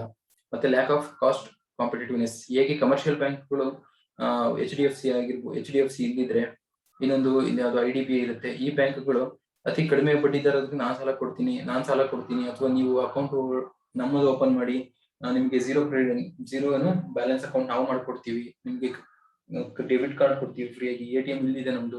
ಆ ತರದೆಲ್ಲ ಇವರು ಒಳ್ಳೆ ಕಾಂಪಿಟೇಟಿವ್ನೆಸ್ ಇರುತ್ತೆ ಇವರಲ್ಲಿ, ಪ್ರತಿಸ್ಪರ್ಧಿಗಳು ಏರ್ಪಟ್ಟಿರ್ತಾರೆ ಇಲ್ಲಿ. ಆದ್ರೆ ಈ ತರದ ಬ್ಯಾಂಕ್ಗಳಲ್ಲಿ ಯಾವುದೇ ರೀತಿಯ ಈ ತರಹದ ಸಾಹಸಕ್ಕೆ ಇವರು ಕೈ ಹಾಕಕ್ಕೆ ಹೋಗೋದೇ ಇಲ್ಲ. ಮತ್ತೆ ಇದೇನು ಪೊಲಿಟಿಸೈಸೇಷನ್ ಏನಾಗುತ್ತೆ, ಮತ್ತೆ excessive role of the government ಯಾವ ರೀತಿ ಅಂತಂದ್ರೆ, ಈಗ ನೀವು ನಿಮ್ಮ ಗಮನಕ್ಕೆ ಇರ್ಬೋದು, ಯಾವುದೇ ತಾಲೂಕಿನಲ್ಲಿರುವಂತಹ MLA ಆಗಿರ್ಬೋದು, MP ಆಗಿರ್ಬೋದು, ಅವರ ಸಂಬಂಧಿಕರು ಅಥವಾ ಆತನಿಗೆ ಸಂಬಂಧಪಟ್ಟಿರೋರು, ಆ ಪಕ್ಷಕ್ಕೆ ಅತ್ಯಂತ ಹತ್ರ ಇರುವಂತಹ ನಿಕಟವರ್ತಿಗಳು ಯಾರಿದ್ದಾರೆ ಅವರು ಅಲ್ಲಿರುವಂತಹ ಜಿಲ್ಲಾ ಮಟ್ಟದಲ್ಲಿ ಇರುವಂತಹ ಸಹಕಾರಿ ಬ್ಯಾಂಕ್ ಆಗಿರ್ಬೋದು, ತಾಲೂಕ್ ಆಗಿರ್ಬೋದು, ಅಲ್ಲಿ ಅವರು ಹಸ್ತಕ್ಷೇಪ ಇದ್ದೇ ಇರುತ್ತೆ, ಮತ್ತೆ ಅಲ್ಲಿರೋ ಸದಸ್ಯರು ಕೂಡ ಇವರಿಗೆ ನಿಕಟವರ್ತಿಗಳು ಆಗಿರ್ತಾರೆ. ನೀವು ರಾಜ್ಯ ಸರ್ಕಾರದ ಚುನಾವಣೆಗಳಲ್ಲಿ ಅಥವಾ ರಾಜ್ಯ ಸರ್ಕಾರದ ಮಂತ್ರಿಗಳು ಈ ಏನು ಅಪೆಕ್ಸ್ ಬ್ಯಾಂಕ್ಗಳ ಚುನಾವಣೆಗಳು ಸಕ್ರಿಯವಾಗಿ ಪಾಲ್ಗೊಂಡಿರ್ತಾರೆ. ಇದನ್ನ ನೀವು ಅತಿ ಹೆಚ್ಚಾಗಿ ರಾಜಕೀಯ ಇದು ಅವರ ಇನ್ವಾಲ್ವ್ಮೆಂಟ್ ಜಾಸ್ತಿ ಇದೆ ಅಂತ ಹೇಳ್ಬೋದು ನಾವು. ಮತ್ತೆ excessive role of the government. ಈಗ ನೋಡಿ, ಕರ್ನಾಟಕ ಸರ್ಕಾರದಲ್ಲಿ ಕುಮಾರಸ್ವಾಮಿ ಅವರ ಆಡಳಿತಾವಧಿಗೆ ಅಂದ್ರೆ ಆ ಸರ್ಕಾರ ಬರೋಕ್ ಮುಂಚೆ ಯಾರೆಲ್ಲ ರೈತರು ಸಾಲ ತಗೊಂಡ್ಕೊಂಡಿದ್ದಾರೆ, ಯಾರು ಈ ಕೋಆಪರೇಷನ್ ಸೊಸೈಟಿಗಳಿಂದ ಸಾಲ ತೆಗೆದುಕೊಂಡಿರುವಂತ ರೈತರು ಕೃಷಿ ಸಾಲ 2 ಲಕ್ಷದವರೆಗೆ ನಾನು ಮನ್ನಾ ಮಾಡ್ತೀನಿ ಅಂತೇಳಿ ಕುಮಾರಸ್ವಾಮಿ ಅವರು ಘೋಷಣೆ ಮಾಡಿದ್ರು. ತಮ್ಮ ಪ್ರಣಾಳಿಕೆಯಲ್ಲಿ ಮ್ಯಾನಿಫೆಸ್ಟೋ ಅಂತ ಹೇಳ್ತೀವಿ, ಅದರಲ್ಲಿ ಘೋಷಣೆ ಮಾಡಿದ್ರು. ಅದಾದ ನಂತರ ಅವರ ಅಧಿಕಾರಕ್ಕೆ ಬಂದ್ಮೇಲೆ ಇವರು ಸರ್ಕಾರ ಈ ಸಾಲವನ್ನು, ಕೃಷಿ ಸಾಲವನ್ನ 2 ಲಕ್ಷದವರೆಗೆ ಮನ್ನಾ ಮಾಡ್ತೀವಿ ಅಂತ ಹೇಳಿ ಘೋಷಣೆ ಮಾಡಿದ್ರು. ಆದ್ರೆ ಈ ದುಡ್ಡು ಕೋಆಪರೇಟಿವ್ ಸೊಸೈಟಿಗೆ ದುಡ್ಡನ್ನ ಜನನೇ ಕಟ್ಟಿರ್ತಾರೆ. ಆ ಜನ ಕಟ್ಟಿದ ದುಡ್ಡಿಗೆ ಮತ್ತೆ ಪುನಃ ಬ್ಯಾಂಕು ವಾಪಸ್ಸು ಕೋಆಪರೇಟಿವ್ ಸೊಸೈಟಿಗಳಿಗೆ ಕೊಡುತ್ತೆ. ಅದು ಸುಮಾರು 48,000 ಕೋಟಿಯಷ್ಟು ಅವತ್ತು ರೈತ ಸಾಲ ಮನ್ನಾ ಆಗಿತ್ತು ಅಂತ ಹೇಳ್ತು. ಅಂದ್ರೆ ಈ 48,000 ಕೋಟಿ ಸಾಲ ಕೊಟ್ಟಿದ್ದಕ್ಕೆ ಇದು ಅನ್ಪ್ರೊಡಕ್ಟಿವ್ ಆಗಿದ್ದು ಹೋಯ್ತು. NPA ಆಗಿದ್ದಂತ ಲೋನ್ಗಳೆಲ್ಲ ಹೋಯ್ತು. ಹಾಗಾಗಿ ಎಕ್ಸೆಸಿವ್ ರೋಲ್ ಏನು ಈ ರಾಜಕೀಯ ಅಥವಾ ಏನು ಈ ಪೊಲಿಟಿಷಿಯನ್ಸ್ ಇದರಲ್ಲಿ ಇನ್ವಾಲ್ವ್ಮೆಂಟ್ ಇರೋದ್ರಿಂದ, ಮತ್ತೆ ಸರ್ಕಾರದ ಪಾತ್ರ ಜಾಸ್ತಿ ಇರೋದ್ರಿಂದ ನೆಗೆಟಿವ್ ಆಗಿ excessive role of the government means administration ಅಲ್ಲಿ ಇರ್ಬೋದು ಅಥವಾ ಗವರ್ನೆನ್ಸ್ ವಿಚಾರದಲ್ಲಿ ಇದು ಒಳ್ಳೇದೇ. ಆದ್ರೆ ಈ ರೀತಿಯಾಗಿ ಈ ಚುನಾವಣೆಗಳನ್ನ ಮುಂದೂಡುತ್ತೆ. ಕೆಲವು ಕಡೆ ನಡೀತಿದಂತ ಬ್ಯಾಂಕ್ಗಳಲ್ಲಿ ಕೆಲವು ಮೆಂಬರ್ಗಳನ್ನ ಹೊರಗೆ ಹಾಕ್ತಾರೆ, ಆಗದೆ ಇರೋರು. ಅಲ್ಲೂ ಕೂಡ ರಾಜಕೀಯ ತುಂಬಿರೋದ್ರಿಂದ ಇದು ಸರಾಗವಾಗಿ ಇದು ನಡೀತಾ ಇಲ್ಲ. ಇದರಲ್ಲಿ ಒಂದು ಉದಾಹರಣೆ ಹೇಳ್ಬೇಕು ಅಂತಂದ್ರೆ 2017-18ನೇ ಇಸ್ವಿಲಿ ಶಿವಮೊಗ್ಗ ಡಿಸ್ಟ್ರಿಕ್ಟ್ ಕೋಆಪರೇಟಿವ್ ಬ್ಯಾಂಕ್ ಅಲ್ಲಿ ಏನು ಬೋರ್ಡ್ ನ ಸದಸ್ಯರಿದ್ರಲ್ಲ, ಆ ಬ್ಯಾಂಕ್ ಬೋರ್ಡ್ ಮೆಂಬರ್ಸ್ ಇದ್ರಲ್ಲ, ಇವರೇನೆ ಸುಮಾರು 12 ಲಕ್ಷದವರೆಗೂ ರೋಲ್ಡ್ ಗೋಲ್ಡ್ ಅನ್ನ ಈ ಡಿಸ್ಟ್ರಿಕ್ಟ್ ಕೋಆಪರೇಟಿವ್ ಬ್ಯಾಂಕ್ ಇಟ್ಟು 12 ಲಕ್ಷ ರೂಪಾಯಿ ಅಮೌಂಟ್ ಅನ್ನ ವಿಡ್ರಾ ಮಾಡಿದ್ದಾರೆ. ಇದು ರೋಲ್ಡ್ ಗೋಲ್ಡ್. ಇದು ಇಲ್ಲಿ ಯಾವುದೇ ಬ್ಯಾಂಕ್ಗಳಲ್ಲಾದ್ರೂ ನೀವು ಗೋಲ್ಡ್ ಅನ್ನು ತೆಗೆದುಕೊಳ್ಳುವಾಗ ಅಲ್ಲಿರುವಂತಹ ಅಕ್ಸಲಿಗರನ್ನ ಕರೆಸಿ, ಅವರು ಗೋಲ್ಡ್ ಸ್ಲಿಪ್ ನ ಕರೆಸಿ ತೂಕ ಮಾಡಿಸಿ ಎಷ್ಟಿದೆ, ಏನು ಯಾವ್ದು ಇದಕ್ಕೆ ಒರಿಜಿನಲ್ ಎಷ್ಟಿದೆ ಅಂತೆಲ್ಲ ಚೆಕ್ ಮಾಡಿನೇ ಅವ್ರು ನಿಮ್ಗೆ ಆ ರಿಯಲ್ ಬಂಗಾರದ ವ್ಯಾಲ್ಯೂ ಮೇಲೆ ನಿಮಗೆ ಲೋನ್ ಅಮೌಂಟ್ ನ ಸ್ಯಾಂಕ್ಷನ್ ಮಾಡ್ತಾರೆ. ಆದ್ರೆ ಈ ತರ ಡಿಸ್ಟ್ರಿಕ್ಟ್ ಕೋಆಪರೇಟಿವ್ ಬ್ಯಾಂಕ್ಗಳಲ್ಲಿ 12 ಲಕ್ಷ ರೂಪಾಯಿನ ನೀವು ರೋಲ್ಡ್ ಗೋಲ್ಡ್ ಇಟ್ಟು ನೀವು ವಿಡ್ರಾ ಮಾಡ್ತಾ ಇದ್ದೀರಾ ಅಂತಂದ್ರೆ ಆ ಬ್ಯಾಂಕಿನ ಮ್ಯಾನೇಜ್ಮೆಂಟ್ ಆಯ್ತು, ಅವರು ಯಾವ ರೀತಿ ಕಾರ್ಯನಿರ್ವಹಿಸಿರ್ಬೋದು, ಇವರ ಒಂದು ಕಾರ್ಯಚಟುವಟಿಕೆಗಳು ಹೇಗಿರ್ಬೋದು ಅನ್ನೋದನ್ನು ಖಂಡಿತವಾಗ್ಲೂ ನಾವು ಪ್ರಶ್ನೆ ಮಾಡ್ಬೇಕಾಗುತ್ತೆ. ಅದಾದ ನಂತರ ಅದನ್ನು ಸೂಪರ್ ಸೀಡ್ ಮಾಡ್ಬೇಕು ಅಂತ ಕೆಲವು ಸಂಘಟನೆಗಳು ಹೋರಾಟ ಮಾಡಿದ್ವು, ಕೆಲವು ಬೇಡ ಅಂತ ಹೇಳಿ ವಿರೋಧನ ವ್ಯಕ್ತಪಡಿಸುವ. ಹಾಗಾಗಿ ಇಲ್ಲಿ ಪ್ರಭಾವಿಗಳ ಕೈವಾಡದಲ್ಲಿ ಈ ರೀತಿ ಪ್ರಕರಣಗಳು ನಡೆಯಲ್ಲ. ಇದು ಉದಾಹರಣೆಗೋಸ್ಕರ ಹೇಳಿದ್ದು. ಹಾಗಾಗಿ ಪೊಲಿಟಿಷಿಯನ್ಸ್ ಮತ್ತೆ ಎಕ್ಸೆಸಿವ್ ಗವರ್ಮೆಂಟ್ ಏನ್ ರೋಲ್ ಇರುತ್ತೆ, ಇದು ಕೂಡ ಇಲ್ಲಿ ಸಿವಿಯರ್ ಡ್ಯಾಮೇಜ್ ಮಾಡುತ್ತೆ. ಮತ್ತೆ NPS ಏನು ನಾನ್ ಪ್ರೊಡಕ್ಟಿವ್ ಅಸೆಟ್ ಅಂತ ಏನ್ ಹೇಳ್ತೀವಿ, ಇದು ಅನುತ್ಪಾದಕ. ಇದು ಈ ರೀತಿಯ ಕೋಆಪರೇಟಿವ್ ಬ್ಯಾಂಕ್ ಅಲ್ಲಿ ಹೆಚ್ಚಾಗ್ತಾ ಇದೆ. ಏನು SHG ಸೆಲ್ಫ್ ಹೆಲ್ಪ್ ಗ್ರೂಪ್ಸ್ ಅಂತ ಏನ್ ಹೇಳ್ತೀವಿ, ಈ ರೀತಿ ಸಂಘಟನೆಗಳು ಮತ್ತೆ ರೈತರು, ಸಣ್ಣ ಫಾರ್ಮರ್ಸ್, ಮಾರ್ಜಿನಲ್ ಫಾರ್ಮರ್ಸ್ ಏನಿರ್ತಾರೆ, ಇವರ ಇದರಿಂದನೇ ಸಾಲ ಕೊಡುವಂತ ಬ್ಯಾಂಕ್ಗಳಿವು, ಇವರಿಗಾಗಿ ಕೊಡುವಂತದ್ದು. ಇವರು ಕಟ್ಟದೇ ಇದ್ದಾಗ ಇಲ್ಲೂ ಕೂಡ ಹೇಗೆ ಕಮರ್ಷಿಯಲ್ ಶೆಡ್ಯೂಲ್ ಬ್ಯಾಂಕ್ಗಳಲ್ಲಿ ನಾವು NPA ಪ್ರಮಾಣ ಮಟ್ಟ ಇವತ್ತು 11 - 13% ವರೆಗೂ ರೈಸ್ ಆಗಿದೆಯಲ್ಲ, ಅದನ್ನ ನಾವು ಏನ್ ನೋಡ್ತಾ ಇದೀವಿ, ಅದೇ ರೀತಿಯಲ್ಲಿ ಕೋಆಪರೇಟಿವ್ ಬ್ಯಾಂಕ್ಗಳಲ್ಲೂ ಕೂಡ ಇದಾಗ್ತಾ ಇದೆ. ಇಲ್ಲೂ ಕೂಡ ಈ ಸಮಸ್ಯೆ ಕಾಡ್ತಾ ಇದೆ. ಮತ್ತೆ ರೀಜನಲ್ ವೇರಿಯೇಷನ್ಸ್ ಇನ್ ಕೋಆಪರೇಟಿವ್ ಮೂವ್ಮೆಂಟ್ ನೋಡಿ, ಈಗ ನಾವು ಇತ್ತೀಚೆಗೆ ನಾವು ದಿನಪತ್ರಿಕೆಗಳಲ್ಲಿ ಓದ್ತಾ ಇದೀವಿ, ಮಿಜೋರಾಂ ಮತ್ತೆ ಅಸ್ಸಾಂ ಗಡಿಗಳಲ್ಲಿ ಉದ್ವಿಗ್ನ ಪರಿಸ್ಥಿತಿ ಉಂಟಾಗಿದೆ. ಈ ರೀತಿ ಇದ್ದಾಗ ಮತ್ತೆ ರೀಜನಲ್ ವೇರಿಯೇಷನ್ಸ್, ರಾಜಸ್ಥಾನ್, ಗುಜರಾತ್ ಮತ್ತೆ ಮಹಾರಾಷ್ಟ್ರ, ಕೇರಳ, ತಮಿಳುನಾಡು ಇದೆಲ್ಲ ಈ ಕೋಆಪರೇಷನ್ ಈ ಏನು ಸಹಕಾರಿ ವಲಯ ಹೆಚ್ಚಾಗಿ ಅಭಿವೃದ್ಧಿಯಾಗಿದೆ. ಆದ್ರೆ ಈ ಎಲ್ಲಾ ರಾಜ್ಯಗಳಲ್ಲೂ ಜೀವನ ಶೈಲಿ ಮತ್ತೆ ಏನು ನಾವು ವ್ಯವಹಾರ ಮಾಡ್ತೀವಿ ಆರ್ಥಿಕವಾಗಿ, ಇವೆಲ್ಲವೂ ಬೇರೆ ಬೇರೆ ರೀತಿ ಇದೆ. ನಮ್ಮ ಸೇವಿಂಗ್ಸ್ ಸಿಸ್ಟಮ್ ಇದೆ, ಏನಿದೆ ಅದು ಬೇರೆ ಇದೆ, ತಮಿಳುನಾಡಲ್ಲಿ ಬೇರೆ ಇದೆ. ಹಾಗಾಗಿ ಏನು ಎಲ್ಲರಿಗೂ ಒಂದೇ ರೀತಿಯಾಗಿ ನಾವು ಒಂದೇ ಮಾನದಂಡದಲ್ಲಿ ಇದನ್ನ ತಗೋಕ್ ಆಗಲ್ಲ. ಆದ್ರಿಂದ ಇಲ್ಲಿ ಪ್ರಾದೇಶಿಕವಾಗಿ ಬೇರೆ ಬೇರೆ ತರ ಇರುತ್ತೆ. ಆ ಎಲ್ಲದಕ್ಕೂ ನಾವು ಕೋಆಪರೇಷನ್ ಮೂವ್ಮೆಂಟ್ಗೆ ಇದು ಸಮಸ್ಯೆ ಆಗ್ತಾ ಇರ್ಬೋದು ಇದು. ಹಾಗಾಗಿ ರೀಜನಲ್ ವೇರಿಯೇಷನ್ ಇದೆ, ಇದರಿಂದ ಕೂಡ ನಮಗೆ ಡ್ರಾಬ್ಯಾಕ್ ಆಗಿದೆ. ಸೊ ನಾವ್ ಇದಕ್ಕೆ ಏನೆಲ್ಲ ಮಾಡ್ಬೋದು ಮುಂದೆ ಅನ್ನೋದಕ್ಕೆ ನೋಡೋದಾದ್ರೆ, ಇದಕ್ಕೆ ಸಲಹೆಗಳನ್ನ ಅಥವಾ ಇದನ್ನ ಸುಧಾರಣೆ ಮಾಡೋದಕ್ಕೋಸ್ಕರ ಏನ್ ಮಾಡ್ಬೋದು ಅಂತಂದ್ರೆ, ಎನ್ಕರೇಜಿಂಗ್ ಡೆಮೋಕ್ರೆಟಿಕ್ ಪಾರ್ಟಿಸಿಪೇಷನ್ಸ್.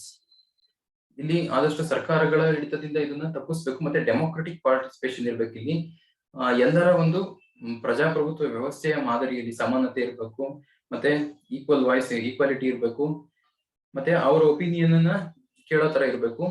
ಈ ತರದ ಸಿಸ್ಟಮ್ ನಾವು ಎನ್ಕರೇಜ್ ಮಾಡಬೇಕು. ಮತ್ತೆ ಇನ್ಫ್ಯೂಸಿಂಗ್ ಪ್ರೊಫೆಷನಲಿಸಮ್, ನಾವು ಯಾವ ಏನು ಗವರ್ನೆನ್ಸ್ ಅಲ್ಲಿ ಲ್ಯಾಕ್ ಆಫ್ ಗವರ್ನೆನ್ಸ್ ಆಗ್ತಾ ಇದೆ ಕೋಆಪರೇಟಿವ್ ಸೆಕ್ಟರ್ ಅಲ್ಲಿ, ಇದನ್ನ ನಾವು ಕಡಿಮೆ ಮಾಡಬೇಕು. ಯಾವ್ದ್ರ ಮೂಲಕ? ಇನ್ಫ್ಯೂಸಿಂಗ್ ಪ್ರೊಫೆಷನಲಿಸಮ್. ಇಲ್ಲಿ ಏನು ಇದು ವೃತ್ತಿಪರತೆ ಅಂತ ಏನ್ ಹೇಳ್ತೇವಲ್ಲ, ಆ ಪ್ರೊಫೆಷನಲಿಸಮ್. ಈಗ ಕಮರ್ಷಿಯಲ್ ಬ್ಯಾಂಕ್ಗಳಲ್ಲಿ ನಾವು ನೋಡಿದೀವಿ, ಲೋನ್ NPA ಜಾಸ್ತಿ ಆಯ್ತು ಅಂತಂದ್ರೆ ಬ್ಯಾಡ್ ಬ್ಯಾಂಕ್ ಅಂತ ಕರೀತಾರೆ. NPA ಸ್ಟೇಜ್ 1, NPA ಸ್ಟೇಜ್ 2 ಇದೆ. ಮತ್ತೆ ಇನ್ಸಾಲ್ವೆನ್ಸಿ ಬ್ಯಾಂಕ್ರಪ್ಸಿ ಆಕ್ಟ್ ಅನ್ನ ತಂದಿದ್ದಾರೆ. ಆ ರೀತಿಯಾದಂತಹ ಒಂದು ಇನ್ಫ್ಯೂಷನ್ ಪ್ರೊಫೆಷನಲಿಸಮ್, ವೃತ್ತಿಪರತೆ ಇಲ್ಲಿ ನಾವು ಸೇರಿಸಬೇಕು. ಹಾಗೆ ಮತ್ತೆ ವ್ಯಾಸ್ ಕಮಿಟಿ ಅಂತ, ಇದು 2001 ಇಂದ 2004 ವರೆಗೂ ಇದು ಕಮಿಟಿ ಕೆಲಸ ಮಾಡ್ತು. ಈ ಕಮಿಟಿಯಲ್ಲಿ ವ್ಯಾಸ್ ಇವರು ಚೇರ್ಪರ್ಸನ್ ಆಗಿದ್ರು. ಇವರು ಹೇಳಿರೋ ರೀತಿಯಲ್ಲಿ ತಮ್ಮ ರಿಪೋರ್ಟ್ ಅಲ್ಲಿ ಹೇಳಿರೋ ತರ strongly advocated need the replace, they are saying need to replace. ಇದನ್ನ ನಾವು ಈಗಿರುವಂತಹ ವ್ಯವಸ್ಥೆನ ನಾವು ಪೂರಾ ಬದಲಾಯಿಸಬೇಕು. ಎಕ್ಸಿಸ್ಟಿಂಗ್ ದ ಗವರ್ಮೆಂಟ್ ಡಾಮಿನೇಟೆಡ್, ಅವರು ಗುರುತಿಸಿದ್ದಾರೆ ಸಹಕಾರಿ ವಲಯದಲ್ಲಿ ಗವರ್ಮೆಂಟ್ ಡಾಮಿನೇಷನ್ ಇದೆ ಇಲ್ಲಿ. ಇದನ್ನ ನಾವು ಪೂರ್ತಿಯಾಗಿ ಬದಲಾಯಿಸಿ ಯಾವ ರೀತಿ ತರಬೇಕು ಬದಲಾವಣೆ ಅಂತಂದ್ರೆ, ಪೀಪಲ್ ಸೆಂಟ್ರಿಕ್ ಅಂತಂದ್ರೆ ಜನ ಕೇಂದ್ರಿತ, ಅವರನ್ನ ಮುಖ್ಯವಾಗಿ ನಾವು ಅವರನ್ನ ಗುರಿಯಾಗಿ ಇಟ್ಟುಕೊಂಡು ಎಲ್ಲಾ ಯೋಜನೆಗಳನ್ನು ಇಲ್ಲಿ ರೂಪಿಸ್ಬೇಕು. ಹಾಗೆ ಗವರ್ಮೆಂಟ್ ಏನು ಪಾರಮ್ಯ ಇದೆ, ಗವರ್ಮೆಂಟ್ ಡಾಮಿನೆಂಟ್ ಇದೆ, ಇದನ್ನ ನಾವು ಕಡಿಮೆ ಮಾಡಬೇಕು ಅಂತ ಹೇಳಿ ವ್ಯಾಸ್ ಕಮಿಟಿಯಲ್ಲಿ ಕೂಡ ಹೇಳಿದ್ದಾರೆ. ಹಾಗಾಗಿ ಇಲ್ಲಿ ಬರೀ ಈಗ ಕೋಆಪರೇಟಿವ್ಸ್ ಅಂತಂದ್ರೆ ಬರೀ ಸಾಲ ಕೊಡೋದು, ಕಡಿಮೆ ಬಡ್ಡಿಗೆ ಸಾಲ ಕೊಡುವಂಥದ್ದು, ಅಥವಾ ರೈತರು ಅದನ್ನ ಸಾಲ ತಗೊಂಡು ಇನ್ಯಾವುದೋ ಕೃಷಿಯೇತರ ಚಟುವಟಿಕೆಗಳಿಗೆ ಬಳಸುವಂತದ್ದು, ಈ ತರದ್ದಿಲ್ದೇನೆ ಒಟ್ಟಾರೆಯಾಗಿ ಸಹಕಾರಿ ಕ್ಷೇತ್ರ ಅನ್ನೋದು ಭಾರತದ ಮೂಲೆ ಮೂಲೆಯಲ್ಲೂ ತಲುಪಿದೆ. ಮತ್ತೆ ಹೆಚ್ಚಾಗಿ ಇದು ಅತಿ ಏನು ಮಾರ್ಜಿನಲ್ ಫಾರ್ಮರ್ಸ್, ಸ್ಮಾಲ್ ಫಾರ್ಮರ್ಸ್, ಈ ತರ ಏನು ಫೈನಾನ್ಷಿಯಲ್ ಇನ್ಕ್ಲೂಷನ್ ಗೆ ಈ ಕೋಆಪರೇಟಿವ್ ಸೆಕ್ಟರ್ ತುಂಬಾನೇ ಸಹಕಾರಿ ಆಗಿದೆ. ಹಾಗಾಗಿ ಈ ಸಹಕಾರಿ ಕ್ಷೇತ್ರನ ಸರ್ಕಾರ ಅತಿ ಹೆಚ್ಚಾಗಿ ಅತಿಕ್ರಮಿಸ್ತದೆ. ಸಾರ್ವಜನಿಕರಿಗೆ ಇದರಲ್ಲಿ ಪಾರ್ಟಿಸಿಪೇಷನ್ ಮಾಡಕ್ಕೆ ಅವಕಾಶ ಕೊಡಬೇಕು. ಅದ್ರ ಜೊತೆಗೆ ಸಾರ್ವಜನಿಕರು ಪಾರ್ಟಿಸಿಪೇಷನ್ ಮಾಡ್ತಾ ಅದನ್ನ ಇರುವಂತ ದೋಣಿಗೆ ತಾವೇ ತೂತ್ ಮಾಡಿ ಅದನ್ನ ಮುಳುಗಿಸೋ ಬದಲು ಸಾರ್ವಜನಿಕರು, ಅದರಲ್ಲಿ ಯಾರು ಭಾಗಿಯಾಗಿರುವಂತಹ ಸದಸ್ಯರು, ಅದರ ಉನ್ನತಿಗೆ ಅವರು ಕೂಡ ಶ್ರಮಿಸಬೇಕು. ಹಾಗಾಗಿ ಇದೊಂದು ಬ್ಯಾಲೆನ್ಸಿಂಗ್ ಆಕ್ಟ್ ಆಗಿ ಸರ್ಕಾರ ಅದನ್ನ ನೋಡ್ಬೇಕು. ಸೊ ನಾವು ಕೋಆಪರೇಟಿವ್ ಸೆಕ್ಟರ್ಸ್ ನ ಇನ್ನ ಉಳಿಸ್ಬೇಕು. ಅದರ ಅಸ್ತಿತ್ವದಲ್ಲಿ ಸಮಾಜ ಇನ್ನೂ ಹೆಚ್ಚು ಅಭಿವೃದ್ಧಿ ಆಗಕ್ಕೆ ಸಹಕಾರ ಖಂಡಿತ ಅದು ಕೊಡುಗೆ ಕೊಡುತ್ತೆ.